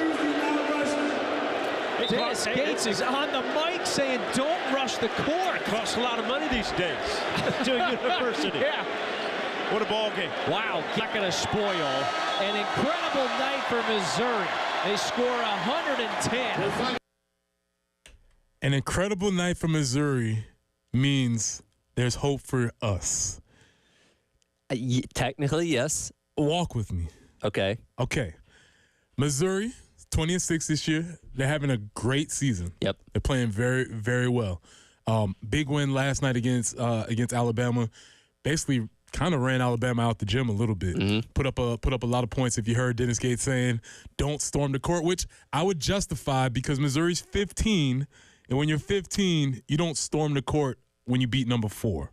But when you did not win a single conference game last year, There is that. and the number 4 team comes into your barn and you beat them, I could understand you justify why it? they would want to storm the Okay. court, and I would not be upset about it. Because, again, you're still, I think, reeling a little bit from what happened last year and the embarrassment that is. Because if you don't win a conference game, especially coming off of a tournament appearance year before, that's embarrassing, which, again, what we're dealing with right now. So that's why I said there is some guidance here that we can look for. There is precedent set. Yep. Missouri just last year went 0 for 18 in the SEC. Unfortunately, we are traveling quickly down that road. Hopefully it doesn't happen, but regardless of what happens, it won't be great. No. But they went 0 for 18. And then you see this team in 1 year be able to make a very distinct turnaround. Yeah. Also, I think this is interesting because, like, yesterday when we were talking about LSU, I said the Spider-Man meme about the coaching. These are 3 coaches that were hired during the same cycle. Dennis Gates, I only became familiar with him not being a basketball guy. I became familiar with him because his name came up during the coaching cycle with Lamont. And is it Matt McMahon? Yeah, well, LSU. At LSU. So that was all the same coaching cycle that was happening. We've seen Lamont and Matt have similar successes. Both ADs have pledged to pour more support in them behind the NIL. But then you have Dennis Gates on the other side who had initial success and then last year went 0 for 18. And now this year they've jumped back and they're having another great season. So I position that though this season does feel lost, there is a blueprint as to how you can have success. That is going to be the shred of hope through the entire long offseason for basketball, saying, yeah, but look what Missouri did. Yeah, but look what Missouri did. We're going to say that over and over and over again. And, God, I hope next year's better. Well, I hope we're in the same position where Lamont Paris has to tell people at CLA, hey, please don't storm the court, taking on Alabama or Kentucky or somebody along those lines next year. Well, I'm assigning this article to Lamont and staff over at there's an article in the Athletic which basically lays out what has happened in Missouri from the time they finished last season, 0-18, to where they are this year. So everybody has to read it and report back to this. But there's a conversation that he has. So Dennis Gates goes through, he makes this show out of this whole thing. He said, all right, once the season's over, first off, he's like, I went 0-18. I'm not sure I was expecting to come back. And he was just being honest. He's like, not many guys who go 0-18 in conference get a chance to come back. Yep. Once he gets the green light that he's coming back, he goes into the office, instructs the grounds crew, we need to paint new offices. So they paint new offices. He tells the assistant coaches, pack up all your stuff. Has all the assistant coaches pack their stuff, move it, moves everybody into different offices in the facility, right? Has the players rearrange themselves in the locker room. He does all of these things on the outside, but he doesn't necessarily change his philosophy. Yeah. Because he's still confident that his philosophy works. It just didn't work this past year. That's like the feng shui mentality, where you move things around and look. Get a new juju exactly. in here. Again, it's the same thing, but when you look at it from a different perspective, it can feel different. Look, I'm very superstitious, and watching sporting events, sometimes I change where I'm sitting in the living room, or I change the hat that I'm wearing to bring good fortune to whatever's happening. You know what I mean? And again, it's only crazy if it doesn't work. And if Dennis Gates believes that repainting the offices and moving guys around the locker room is a reason why they were able to have part of the success they've had this year, then by all means, Lamont Paris, get some paint and start shifting guys around, because maybe that's what you need to do. You need to do something. Also, underrated, if you ever watch Missouri, Have you noticed Dennis Gates' wardrobe? Suit and tie. Not just suit and tie, same suit and tie. Oh, the same one. Okay. So I don't know if it's the same one, but he wears the same outfit. I can't remember. I think I was talking with Jack about it on one of our shows a while back, and this was when Carolina was, I don't know, like 0-7. You know, they hadn't gotten this deep into it. I challenged Lamont Paris to change it up. I said, don't wear the quarter zip. T-shirt, hoodie. Dudes, I will buy you the new piece of wardrobe, but clearly the Q-zip ain't working this year, and he's gone through the red and the black and the white. He's done them all. None of them are working. Switch it up. Well, and I know it's not your branding, your style, but at this point, what have you got to lose? Well, Dennis Gates says that he wears the same thing because he doesn't want to think about it. Maybe that's what Lamont is thinking. So maybe you just find one that we've won in previously, wear that one, and get it going. But, again, if you're feeling hopeless, if you're feeling despair, just know that there is a team who was 0-18 last year, and they are having a lot of success this year. There is hope. It can happen. It is possible. It can happen. The article is really cool. It goes into the details of how and why it happened and what they did. And they did a really good job at Missouri of constructing their roster, reconstructing their roster to get things done. But there is an opportunity there as long as the coach believes in their philosophy. One last thing, Dennis Gates worked for a legend in Leonard Hamilton. Obviously, Lamont Paris works for a legend in Bo Ryan. Dennis Gates said that he leaned on Leonard Hamilton a lot during the reconstruction process. I'd imagine Lamont would be doing the same thing as he goes through this. So that's your ray of sunshine. It may have come in another form, but just hold on steady to that because it can happen. Now for something where I need to pull up my seat. Okay. Sit on my lawn and tell all you to get off of it promptly. Baseball is changing, and they're letting the computers take control, and we have to stop this. This is the early game.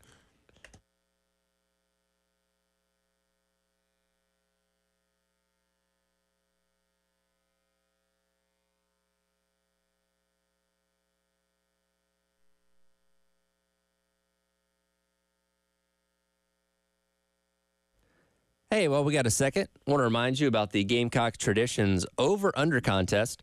1075thegame.com. Just go online and pick the over-under of the week, and you could win yourself a Gamecock Traditions gift card. This week's over-under is total strikeouts for the Gamecock pitching staff as they take on Milwaukee this weekend. That over-under is set at 28.5. Last week, 45 strikeouts over 3 games against Sacred Heart. So again, go online to 1075thegame.com and enter for your chance to win a Gamecock Traditions gift card with the Gamecock Traditions over-under contest.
Are we going to be happy when they finally replace all the umpires, the referees, the judgment calls, anything that happens in sports?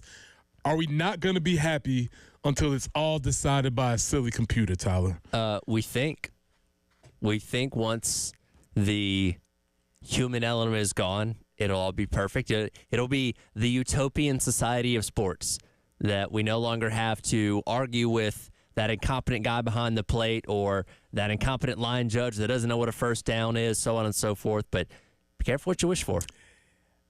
You asked me a question yesterday. You said, do you want to have this perfect system where the CFP is decided by standings and all this sort of stuff? I said, no. I want the committee. I want it to be messy. I want to have 12 dudes in a room eating chips, just looking at film. You want the Tuesday night television of, hey, wonder what Ward Manuel is going to say this week. And I'm falling in the same line. And I realize how I sound. I realize what I sound like. But we just got to be very careful of how far we're letting the machines take over. This sounds like a dystopian novel that's starting as we describe this. But due to popular demand and our incessant need for efficiency and accuracy, Major League Baseball is instituting in spring, they've already had it in the minor leagues, the ABS, which stands for the Automatic Balls and Strikes System. Mm-hmm. Automatic Balls and Strikes System is exactly what it sounds like. There will be a computer system similar to other systems that exist in tennis, soccer with the VAR. It's a similar concept that will be computing and judging balls and strikes in games. They are not replacing umpires yet. Keyword yet. Yet. Right? Right. So there still will be umpires. This is supposed to supplement the umpires. The way the system is going to work, and I'm going to read this because I wasn't sure. Under the system, teams are going to be given 2 challenges per game. And if you challenge and you're successful, you get to keep your challenge. Only the batter, pitcher, and catcher are allowed to challenge balls and strikes calls. And they must do so immediately after a pitch is received. What's immediately? What's the time length on that? I don't know. Like probably before the catcher throws the ball back to the pitcher and the new clock starts for the next pitch. Maybe we don't have a timer. Maybe we need another timer to decide how long the challenge we have time. the challenge timer. Yeah. Challenges from the dugout or elsewhere are prohibited, and if a player takes too long to signal a challenge, the umpire can deny the request. So, so when you're in the batter's box and you have a pitch that's outside that gets called a strike and hey, that's bad call, we typically will see the batter kind of turn around and give that look to the umpire. So now instead of that, you just tap on the helmet, which insinuates, I want a challenge. It is interesting because, like you said, you only get 2 challenges per game. So as a manager, this is strategic, right? I only get to use this twice a game. Do I want to waste this in the second inning, with nobody on and 2 outs? Or do I think this is something that could be valuable in the bottom of the ninth where I may have a runner in scoring position and I really, really need to challenge this, what I think is a ball that got called a strike? Like, putting this in the hands of the pitcher, the catcher, and the batter is the very interesting part of this to me. Because, again, this takes the manager out of it. Now, can you, as a manager, say, hey, guys, we're not challenging anything this inning or not challenging until after the 6th inning or something along those lines? You can. But, again, it's up to their discretion at the plate on how they want to do this, which is very interesting. Also, on top of that, there's a strategic factor of, does the number 9 hitter get to challenge things as much as the 3rd or 4th hitter? Yeah. When do you challenge in the game, as you just stated? I think there is a strategic factor to it, but the only issue is, I believe from the minor league statistics, the challenges were correct 51% of the time. Yeah. Flip a coin. So out of every 2 times they challenged, 1 was wrong. All right. You know what I'm saying? It's not as if this was an overwhelming amount of evidence. To me, 50% is not enough to make a change. And one thing for me, and look, I give Major League Baseball credit. I think the pitch clock has done exactly as intended. And I agree. They've shaved a lot of time off these games to where now games are, 2 hours 30, 2 hours 40, that kind of thing, which is great because baseball is a slow-moving game, and where you can eliminate a lot of those dead periods, that's a very good thing. Is this going to elongate that? And again, this is only going to happen twice per team per game. So at most, you're going to see 4 of these challenges happen per game. And again, we're only doing this in spring training, not in the regular season. But and we've seen reviews in football for a long time, and now they're in baseball too to some degree. Is this going to take forever to figure out? Are we going to have to sit there for 2 to 3 minutes and wait and say, okay, that looks like a strike? Are they going to overturn it? Are they going to call it what the same that's on the field? Well, is this going to be something that's instantaneous? Which, according to this, they're going to put this up on the big screen. So out in the outfield that everybody can see, that the umpire, the players, everybody's going to be able to see, this little box of saying, okay, here's where the pitch actually was. Here's what was called. Is that going to be like a 5-second thing? So, okay, he was wrong. Now it's a ball. Let's move on. Or is this going to be a long, drawn-out process? One, they say in the minor leagues in which they've instituted, they say that the process has been quick, under 30 seconds. Okay, good. Which that's what it's been done. So you imagine in the minor leagues, the major leagues will probably be a little bit better than that.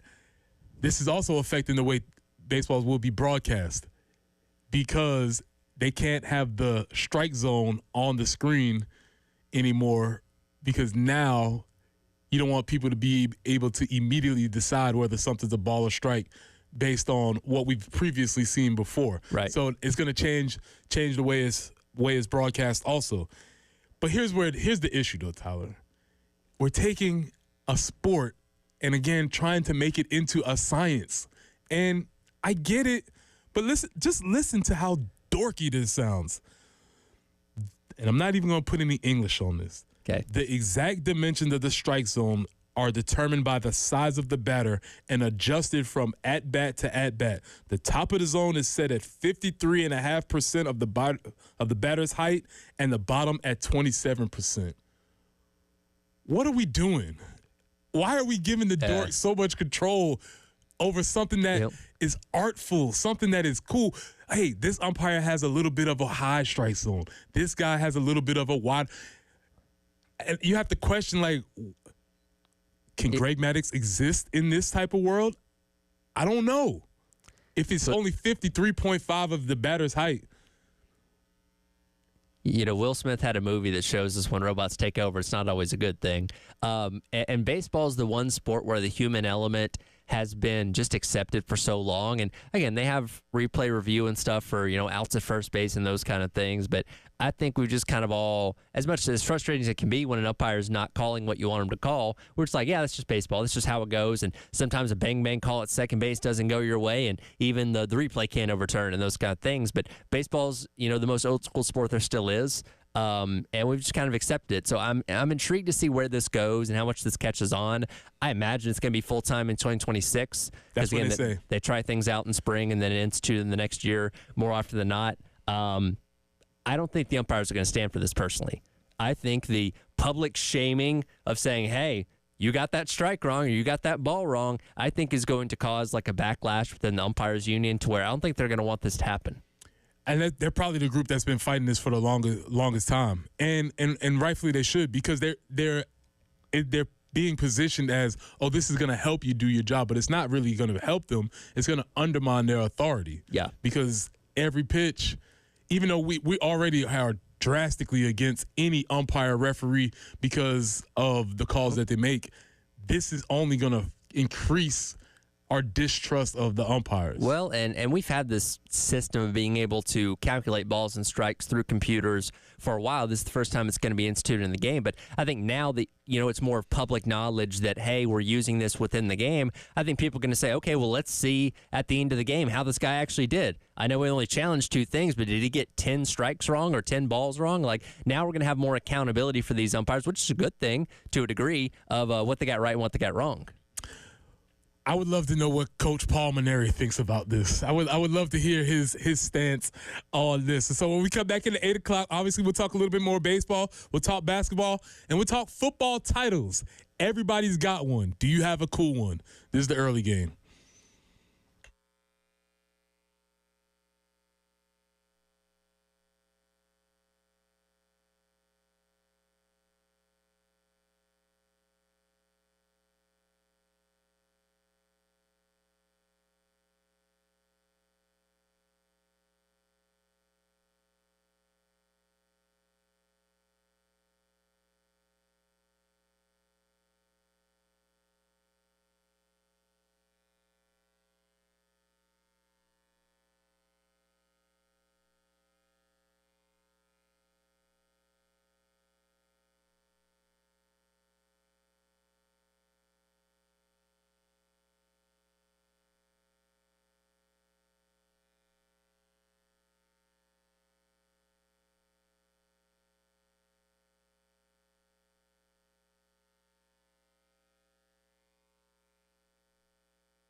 All right, let's take a look at your traffic and weather for your ride in on this Thursday morning, a very cold Thursday morning at that. So hopefully you're staying nice and warm out there. And so far, I'm happy to report that it doesn't look like the roadways are too crazy as of right now. Do have a couple things to report. Have an accident out at Windsor Lake Boulevard and Two Notch Road, and another one out a little bit further at Hardscrabble Road and Summit Parkway as well. But for the most part, everything pretty clean as you're making your way in this morning. Actually, one more accident. This one going to be at Broad River Road and I-20 high. Today only going to get up to about 40 degrees. It's going to be very cold, so bundle up and try and stay warm. That's traffic and weather on the early game.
Welcome back into the early game. It's Preston Thorne, Tyler Head.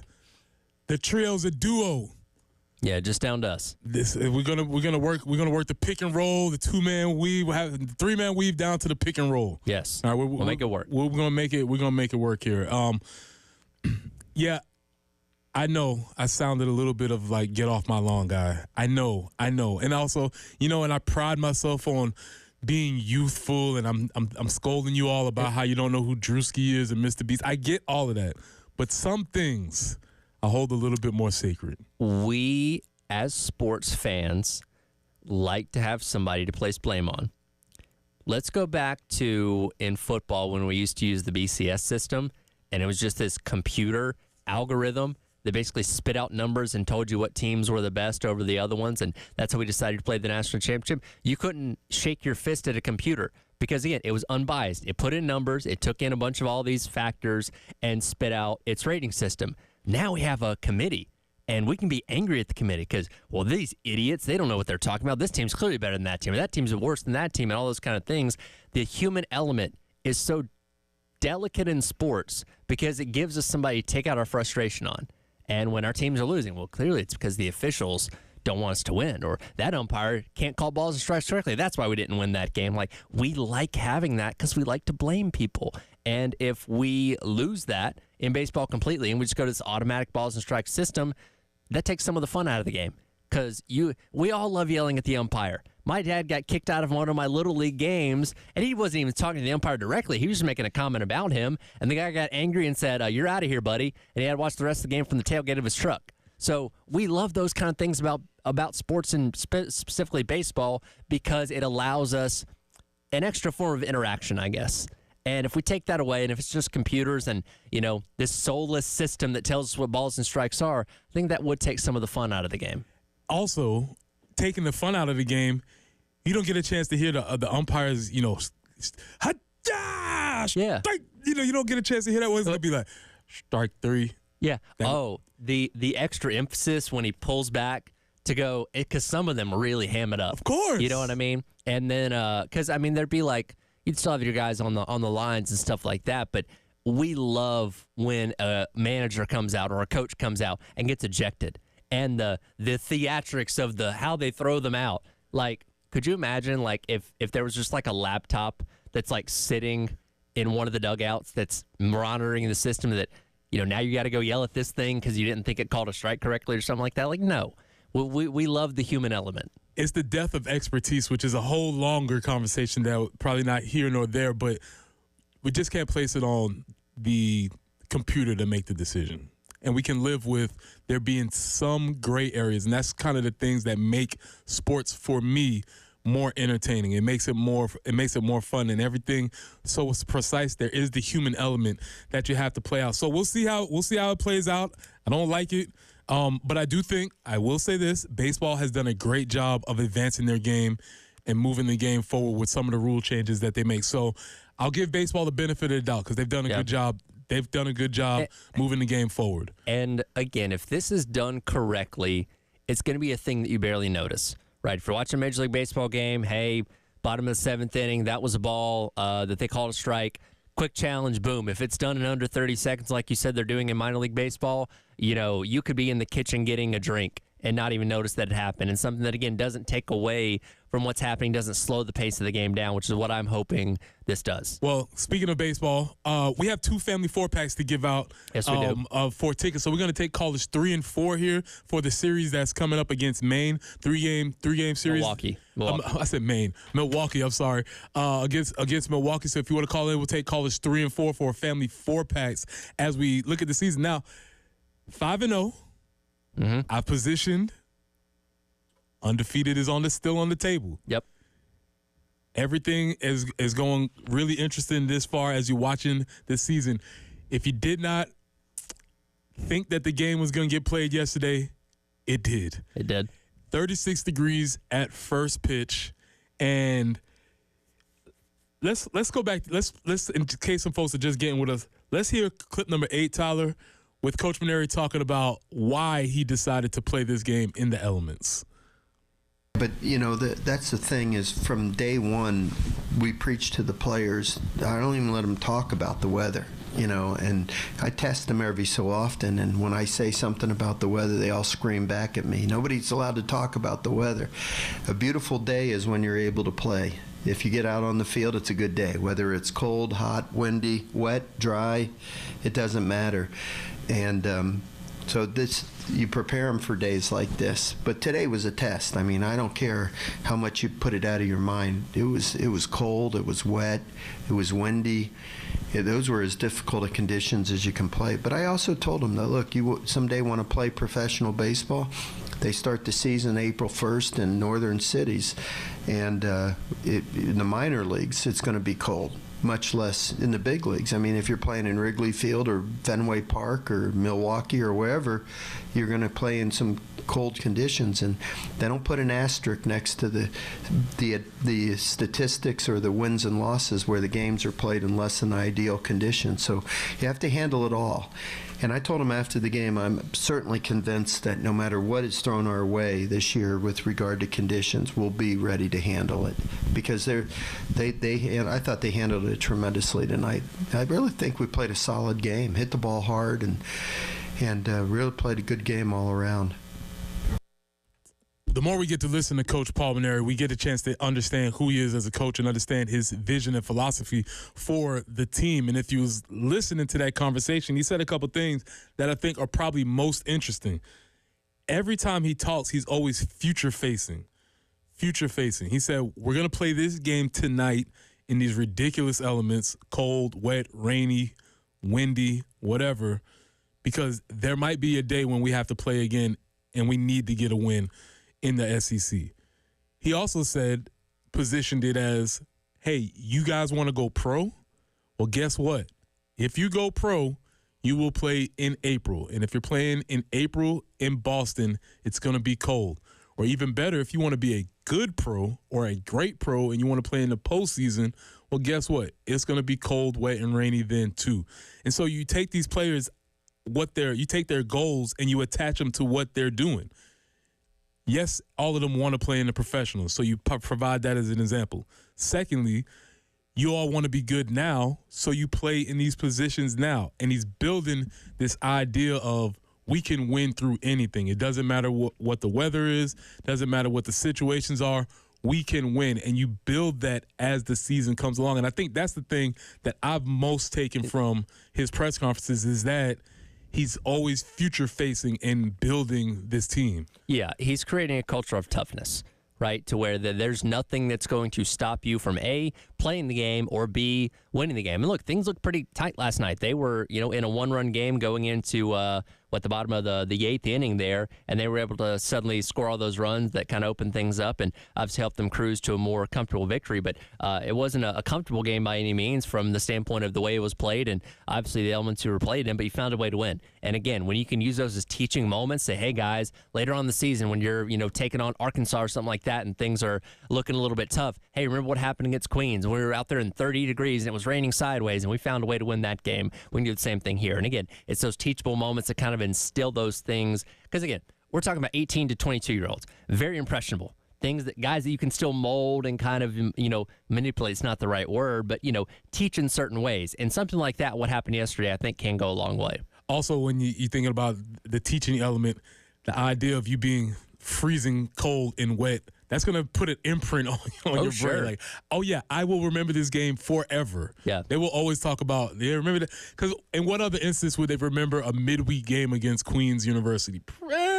Maybe not. Yeah, I doubt it. I guarantee you, when they have their 20-year reunion from their eventual national championship or whatever, they will remember how miserable they all felt that game. Those games are fun to talk about after the fact. Nobody enjoys it while it's happening, but it's that fun story. Man, remember when we froze our butts off playing Queens that day, and Ethan Petrie had on the whole neck gaiter and stuff like that, and we had heaters in the dugout. Like, those are fun stories to tell years down the line. But when you're in the moment, with suffering through it, it's not fun. Not as much fun. So the baseball team gets a victory, 5-0. They continue to build for the season. There was news made on the football front, and we will come back to have that conversation because I think we have an answer for why these titles have been given out, Tyler. And it, as always, follow the money, and it always makes sense. This is the early game.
All right, let's take another look at your traffic and weather free ride-in on this Thursday morning.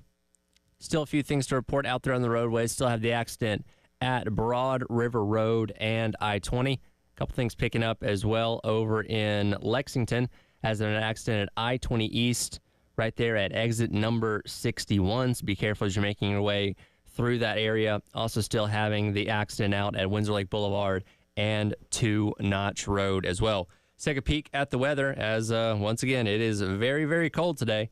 Currently sitting at 33 degrees here in Columbia. High today only going to get up to 40 with cloud cover through most of the day, so be sure you bundle up. Sunshine's going to peek out a little bit later on in the afternoon. That's traffic and weather here on the early game.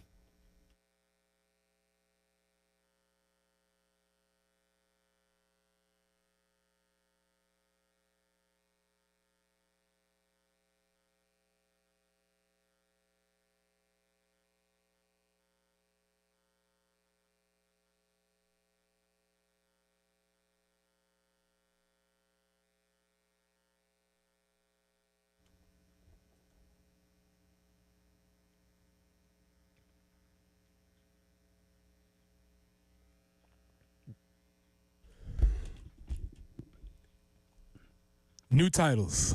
They're giving them away. You get a title for doing a lot of things. If you're just tuning in, welcome in. Appreciate you joining us. It's Preston Thorne, Tyler Head. The football staff did not grow, but it did change in structure. Would that be fair to say or no? Yeah, technically, I guess a couple of assistants now have new responsibilities Maybe on their plate that Possibly. we all kind of assumed they were probably doing anyway, but now it's officially official, if you want to phrase it that way. So, yeah, like I said, you got to add to the business card. Maybe the plaque on outside or the little nameplate outside of your office got upgraded. Maybe a little plaque on your desk got a little add to it as well. You know, the optics of it look good, right? It looks good. So Sterling Lucas and Torian Gray were awarded, promoted to the titles of defensive run game coordinator for Sterling. I have to really concentrate when I say this. And defensive pass game coordinator for Torian Gray. Correct. In retrospect of their positions that they coach. Now, this apparently happened earlier this year during contract negotiations, which, according to my guy David Watson on X, is the actual reason why this happens. A good rule to follow, if something seems weird or if you can't figure something out, let's follow the money. Sure. You usually get to the bottom of things pretty quickly to make more sense. And based on what David Watson said, and this makes perfect sense to me, by putting the coordinator position as an addendum, it allows you to get an extra extension on the contract. Sure. Makes sense. That makes sense to me, and it makes sense why you see this practice starting to happen more commonly across college football. Yeah. If we're trying to figure out ways to get guys locked in for extra years, or agents are maybe saying, "Hey, if I can't get more money, can I get an extra year?" Or the buyouts. And sure. You get into all of those conversations. Yeah, look, they don't assign these titles for no reason. Again, we kind of assume they're probably doing these things anyway, but when you put an official title on it, when it can help you out from a contract standpoint and obviously a money standpoint, both these guys getting substantial raises in the offseason, as many of the assistants on the staff did. Again, is it going to make a difference at the end of the day when we're watching the games in the fall? No, you're going to completely forget about these new titles until they flash a graphic of Sterling Lucas saying, hey, he's the defensive run game coordinator in addition to being the outside linebacker and edge coach, which is also a relatively new concept in football. But again, it doesn't really have an effect. Nothing really changes. Again, you just added titles to guys that are already here. Also, it's a good spot to be in because let's say if they're playing a team and the team is gashing them. Let's say if we were playing Missouri last year and they were running the same run 15 times around. Nobody in the stands is going to be like, hey, Sterling, defensive run game coordinator, you need to stop this. No. They're going to be calling for the DC's head. And that's exactly. So yeah, it all still funnels through Clayton White at the end of the day. So it's always going to go back to him. But I do think these two guys are really interesting because they've both done an objectively. I'm trying to think what's better than solid, not average. They've done a great job. I think I can fairly say these two positions specifically have done a great job as far as what you want from position coaches in the modern day college football. Yeah, well, look, the defensive back room was putting a guy in the NFL pretty much every single year, and this year's going to be no different. Potentially two guys with Eamon Worry and O'Donnell Fortune getting a chance to play at the next level. And again, when you look at the development standpoint and recruiting acumen of Sterling Lucas, bring in Dylan Stewart, who ended up being more than most people expected him to be as a freshman, and the development of Kyle Kennard, who was, again, he's an okay guy at Georgia Tech, but nothing crazy special, ends up winning the Nagurski Award as one of the best edge players in all of college football. So again, that resonates with those guys and reflects on how good of a job they've done as coaches, which is why you get these extensions, which is why you get these raises, which is why you get these new titles added onto you. So theoretically, in a couple of years, if they got another extension, do we add another title? Like, all right, you're already the outside linebackers edge coach, defensive run game coordinator, or you're the DB's coach and also the defensive pass game coordinator. What else can we add? Is there a new? Because, again, this is new for defense. Like, we've heard about pass game coordinators and run game coordinators on offense. Very rarely do I feel like we hear this talked about on defense, if at all. So, like, are we just coming up with things now? Tyler, first and foremost, we've always just been coming up with things. That's what this whole everything is about. Let's just come up with stuff. That's one.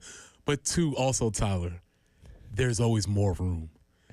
You can have a gold card, but can I interest you in a platinum card? Sure. Can I interest you in the diamond card?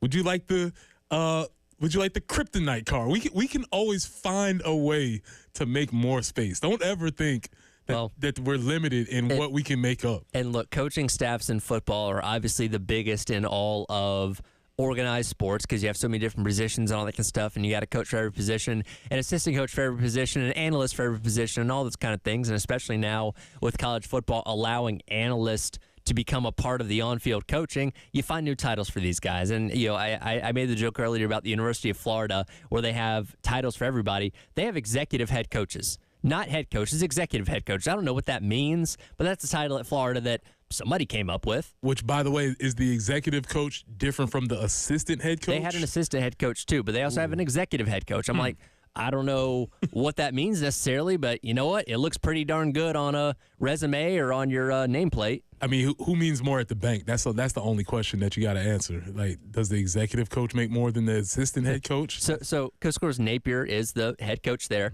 but Ron Roberts is the executive head coach, co-defensive coordinator, as well as inside linebackers coach there. So he has 3 titles. And then Jabbar Jaluki is the associate head coach, offense/running backs, not offensive coordinator. It says offense/running backs.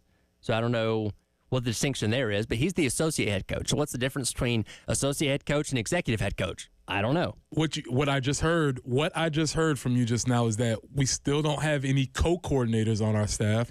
No. So that position is still open, so watch for that to develop.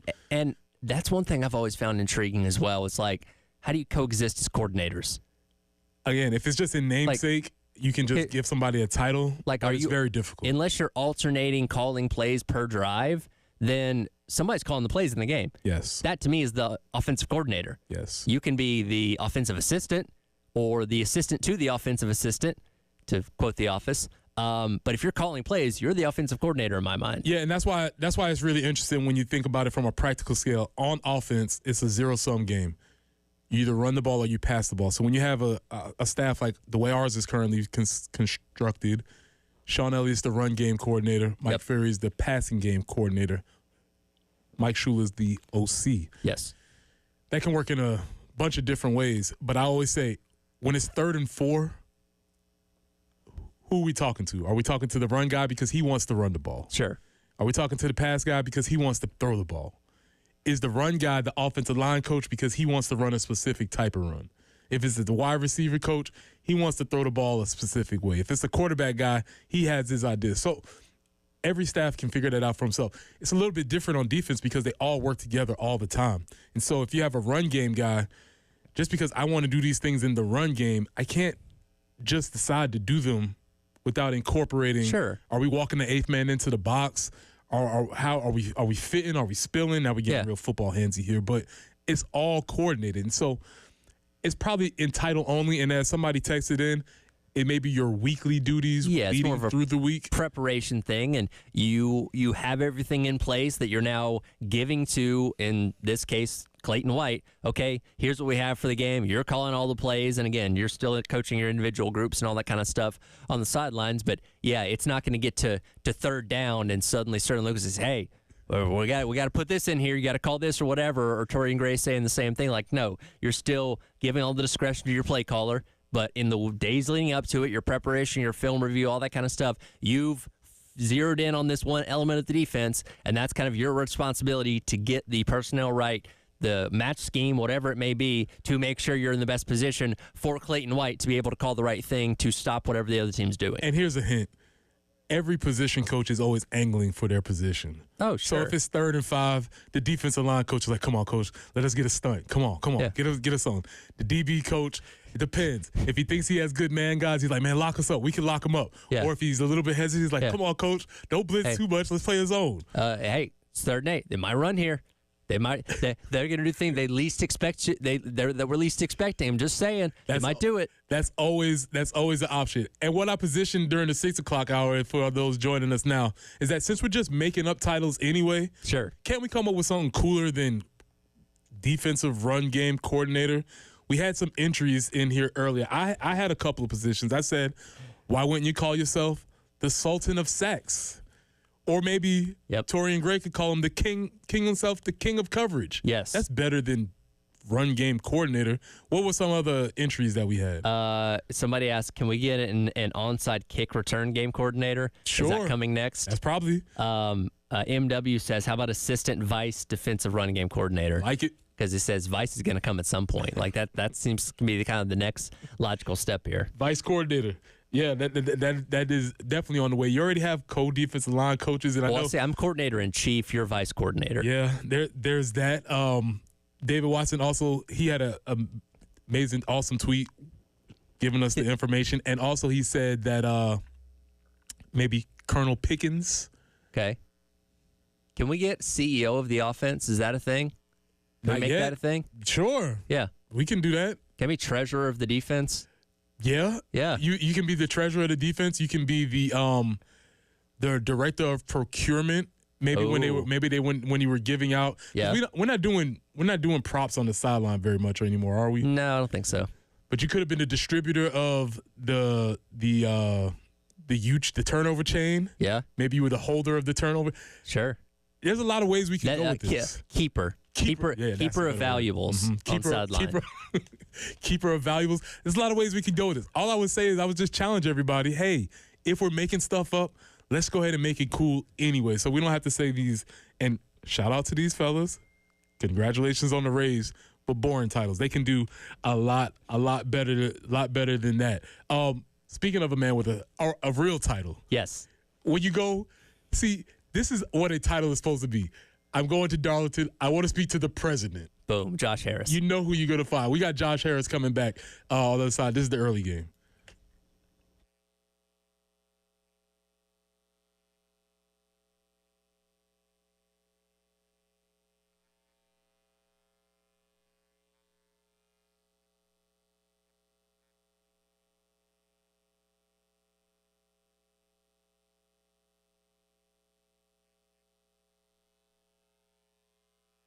Preston here for our friends at Integrated Media. Listen, we've told you all winter that it was time to get ready. We told you to wait for the spring. Well, we're not quite in spring yet because it's very cold outside. But when the spring is coming, you can get your outdoor setup ready. You can get Samsung Terrace TVs that are waterproof. You can get outdoor speakers for TV and music, or you can get Wi-Fi that works indoors and out. On my personal favorite, you can control all your devices from just one remote. So from home theater setup to adjusting your security system or monitoring the security system from your cell phone, Integrated Media is the company that you need to call. Call Nathan and Michael at 803-948-8327. That's 803-948-8327. Or you can reach them online at integratedmediainc.com. That's online at integratedmediainc.com.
All right, let's take another look at your traffic and weather for your ride-in on this Thursday morning.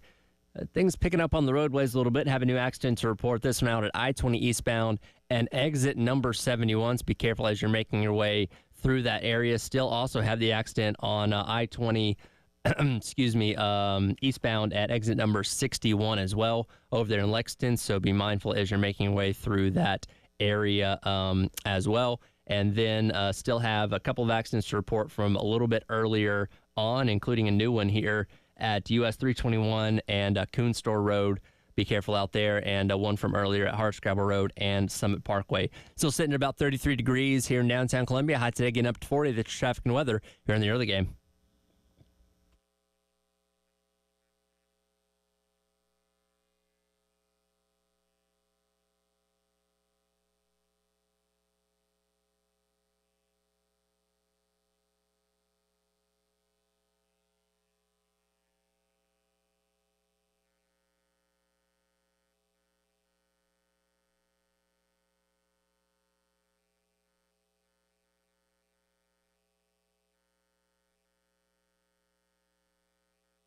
Welcome back into the early game. It's Preston Thorne, host, Tyler Head, co-host, engineer, producer. All very solid titles. Yes, man of many titles today. Yes. I'll say glue guy. I try. I say the ultimate utility man, glue guy. Thank you. I appreciate that. Mm-hmm. And we got a man with a real title, not a fictional one, not one that's made up for purposes. A man who probably sometimes when he hears his name called, he has to realize that he has this title and likes to maybe hide in the closet sometime. But the man who's in charge of it all, we got Josh Harris, president of Darlington Raceway. Josh, how you doing this morning? Hey, Preston, I'm doing good this morning. How about you guys? Doing well. Doing well. Good to hear from you. Glad you're here. So listen, I'm going to step aside and let my guy Tyler drive this interview. But before I do that, I had Logano at Daytona. And as a novice watcher, it bothers me when people run my racer off the road. What advice do you have for me when I'm watching these races? Well, the best advice when you're especially watching a race at Daytona, Talladega, or maybe even this weekend in Atlanta is just kind of close your eyes and hope for the best. I think that's sometimes what these guys are doing when they get so close to each other. And Logano had a strong car. I think that was a solid pick, Preston, but like what happens a lot of times at Daytona and Talladega, he unfortunately just got a little too close. Him and Ricky Stenhouse, I think they both would say the other one's at fault, but ultimately cost them both a good finish. Well, and, to add to that, that was about 15 laps to go. We get down to the final lap, and, you've got Denny Hamlin, you've got Cole Custer, and those guys up there fighting for the win, Austin Cindric. And, they all pile in. The Red Seas part, and suddenly William Byron goes from 7th to 1st on the back straightaway to emerge for his second straight Daytona 500 win. And, last year he was obviously leading when the caution came out and kind of edged out Alex Bowman. Watching him being interviewed after the race, I think he was still in shock over what happened to, again, go from thinking, hey, maybe I can get a top 10 here to suddenly winning the race. What a chaotic end to a wild Daytona 500. Yeah, it was a wild day overall, and I think you're right on. William had put himself there in the top 10 and probably was looking at a solid finish to the day, good start to his season, and then like you said, that last crash there going into turn 3, he put himself in the right position to get through it and came out on the other side ahead. So, I think all these guys appreciate the ability to win a race anytime in any way. But I don't think he was quite prepared to win that one as maybe he was last year. And, you also then have to answer a lot of questions about how you won the race. And it's hard to say that, hey, I was the strongest car all day long when he wasn't up there all day. So I think it was a little different for William this time around, but he's going to have no problem putting that second Harley J. Earl trophy on his trophy case. Again, talking to Josh Harris, president of Darlington Raceway. Perhaps the thing that's going to be talked about more coming away from this race is what happened on that wreck late in the race with Ryan Preece taking off, literally in flight as the car kind of turned into an airplane for a moment, tumbled into turn 3 as he's had his second bad accident at Daytona in the past couple of years there. And Josh, we seem to be running into this problem every year, especially with the next-gen car, finding ways to flip upside down, finding ways to get air underneath these cars. You know, NASCAR talks about exploring things and looking at fixes. It's not a simple thing because that is a 3,500-pound stock car going nearly 200 miles an hour, but it seems like the Priest wreck is something that could finally spark some real change with this car to try and keep these cars on the ground more. Yeah, I mean, certainly I know that they will go back and take a look at it. I can't recall just in my time watching NASCAR and being involved in the sport ever seeing a car almost, it's almost like you got a ramp and the front end got up in the air, and then certainly those roof flaps on the car are really designed, I think, to try to help keep it on the ground when the car gets sideways or turned around backwards. And I don't, not to say that they haven't looked at this potential in the past, but every crash is something new, gives them some new data to go back and evaluate. And I would be surprised if there's not some tweak or change to the car made before we get to Talladega later this year. I certainly don't think there's enough time they can do anything before this weekend in Atlanta, but yeah, scary crash there for Ryan, and man, he's taken some of the worst ones at the restrictor plate tracks over the last couple of years, and glad to see him be able to just put that safety net down and walk away.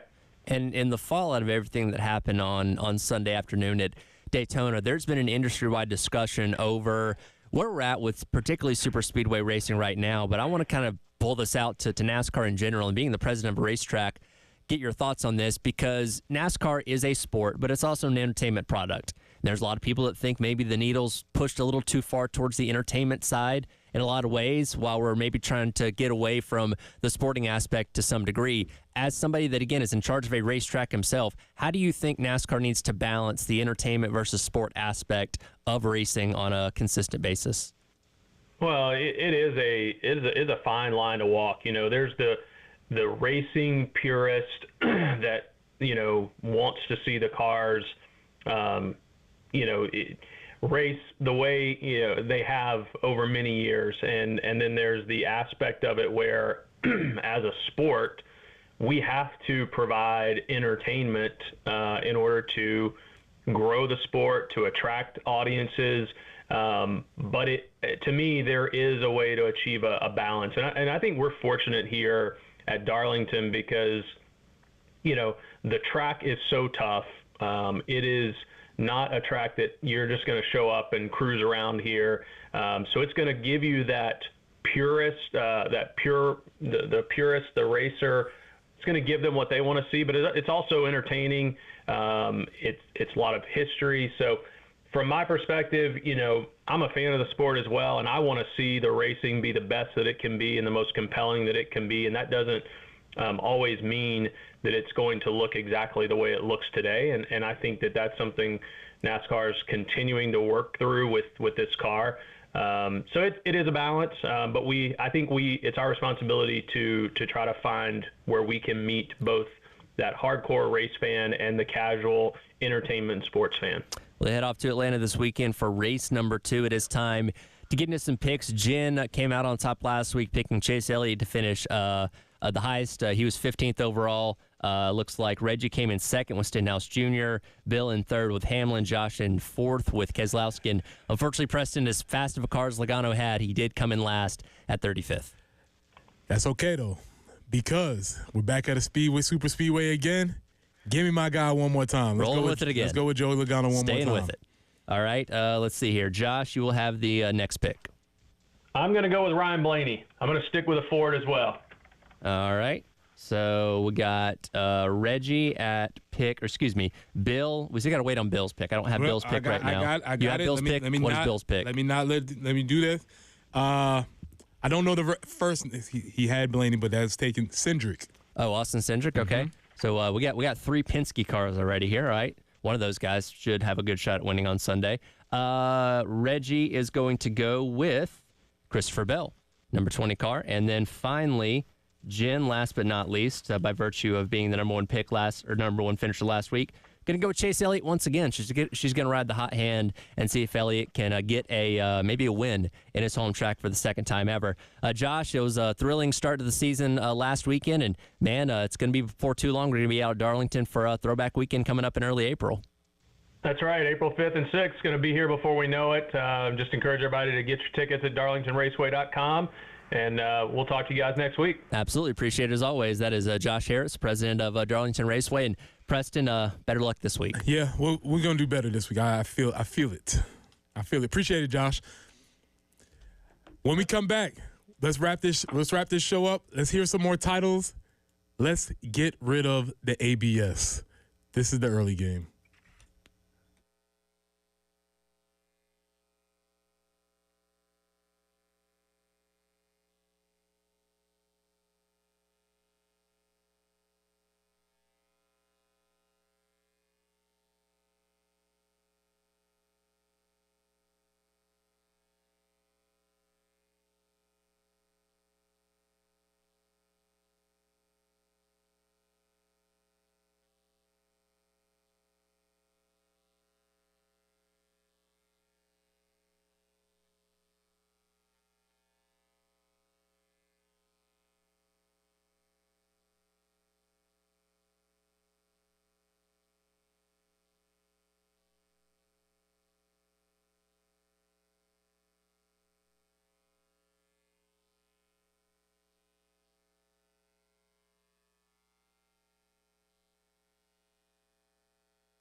All right, y'all. If you've been with us this whole time, really appreciate it. If you're just joining us, you get a little bit of time to catch the ending of the show. Big finish. They're giving out new titles in the football office, so we decided to make up a couple of our own. Why not? Why Looks not? good on a resume. Why not? Good on a business card. We've had all kinds of things coming in. From the Department of Explosive Plays. Yes, our guy Jeff gave us like 20 things a little bit earlier. He's locked in. So we had from the Department of Explosive Plays. You want to be able to have enough titles to when you go to your high school reunion, you blow their mind, right? Well, I'm this, and this. And people are like, wow, he must be really important wherever he's at. Yeah, it works really well. For not for you to say it, but how it works in that scenario is that for somebody's parents to say to you, they're like, you know what Tyler's doing? He's the director of explosive plays over Exactly. Wow. It's like, man, and you want to be like, Mom, that doesn't mean anything. It's the buzzwords of director, executive, those kind of things that automatically kind of put you on this higher shelf. To where the words after don't really matter, but you have that first word to kind of start things off, and it's like, wow. He must be doing well. Yep. So shout out to Sterling Lucas, Vittoria, and Gray. They will be continuing to hopefully improve on the defense that was awesome last year, and they were integral parts of that. Paul Maneri and crew won last night at Queens University, 7-2 in what only could be described as terrible weather. Yeah, the ones where, again, if you're a kid, you kind of hoped they were going to cancel your game because you didn't want to stand out in that for 3 hours. Which, by the way, this game took like 3.5 hours. Which, like, it's one thing to play in the cold. It's another thing to play a long game in the cold. Like, all right, fine, let's just run roll these guys, get out of here in a tight, 2:15 and be done with it. No, you're out there until after 7 o'clock last night. I would like to see the aggregate numbers for time in between pitches because I imagine it might have been a little bit quicker. It felt quicker. It felt quicker. Let's go. And certain pitchers, because we have the pitch clock now, obviously, and certain guys are usually kind of getting it off around 10 seconds to go on the clock. I felt like last night was around 13, 14. Just like, all right, get go. Just a smidge quicker. So shout out to them. 5-0. Undefeated season is still on the table. We'll see how that goes. This weekend they play Maine. Is that correct? Milwaukee. Not the Brewers. Can't believe I did it again. They're playing Milwaukee in the series this weekend, so we're looking forward. Do you know Milwaukee's mascot? Of course not. The Panthers. Oh, okay. All right. That's fine. Yeah. I was hoping for something explosive. Something exotic. Yeah. If you're a mid-major school, you got to come up with something that's kind of out there. We're marketing, baby. We got to figure out a way to get you on the map. Like the Campbells last year. But by the way, last night's starter Jackson Suey, he's from Ontario. Do you think he was laughing at how much everybody was like, "Oh, it's cold, man. Like, this is nothing. Whatever." He was like, "Let's go. This is nice. This is a balmy day for me. Perfect. It's perfect weather. My hometown's under 8 inches of snow right now." Or he could have been like, "I didn't come here for this." Yeah. It's like, wait, where? I thought it was 75 degrees year round. It's not what you recruited me on. This is not. Listen, it's not on the manual. When I went to the Daytona 500 last year, we get this false sense of like Florida in the wintertime, tropical paradise. When that sun goes down, buddy, it was cold. Yeah, definitely cold out last night. Mizzou upsets Alabama. Yes. What does that mean to you as a South Carolina fan? Hope. There's hope. If you don't know, Missouri was 0-18 last year in the SEC, and now they're 20-6, moving very quickly up the ladder, having a tremendous season. And there is reason to believe that there is hope after. And I'm not saying that we will go 0-18, but just like 56-0 is on the table for the baseball team, 0-18 is on the table for the basketball team. Is it like a therapist will tell you to do like self-affirmations every single day to like make yourself feel good? Every day, look in the mirror and say, if Missouri can, we can. That's correct. There's your belief. You can do it. You can do it. You could be like, speak it into existence. Unfortunately, the bad affirmations will be for Arkansas tonight. Yeah, say a prayer for them. Yeah, they're gonna need it. It's not gonna be. They drew the short straw. They end up playing Dawn Staley and crew after an embarrassing loss to UConn. And let's just say, if past history is any indication of future performance, they've been plus 39 in the past 2 games in which they've come off losses. They are going to take their anger out tonight. And that's what they usually do. Did it last week against Florida. Florida's a better team than Arkansas is. Yeah, and Arkansas has not played well in these games. Last but not least, Tyler. Yes. The ABS. It is BS. Get off his lawn. Get off my lawn. Give me an umpire calling bad balls and strikes. I want to hear the phrase, "Oh, this umpire has a little bit of a low zone." Yeah.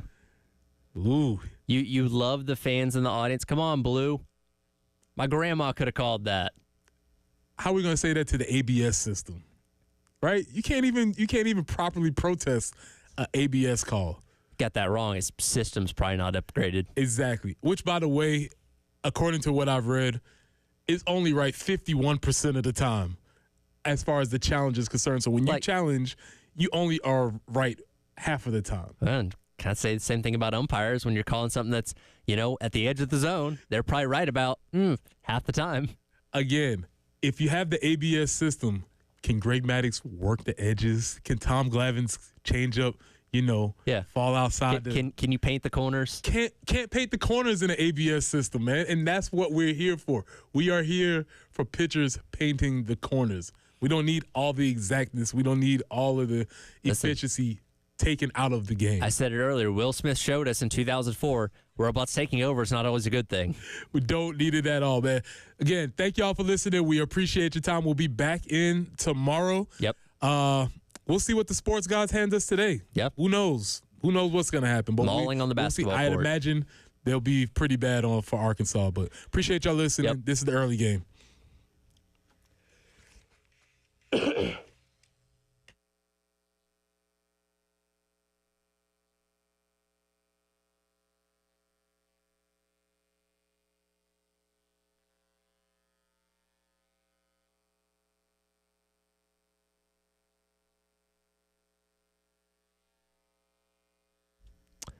Hey, I want to remind you once again about the Gamecock Traditions Over-Under Contest.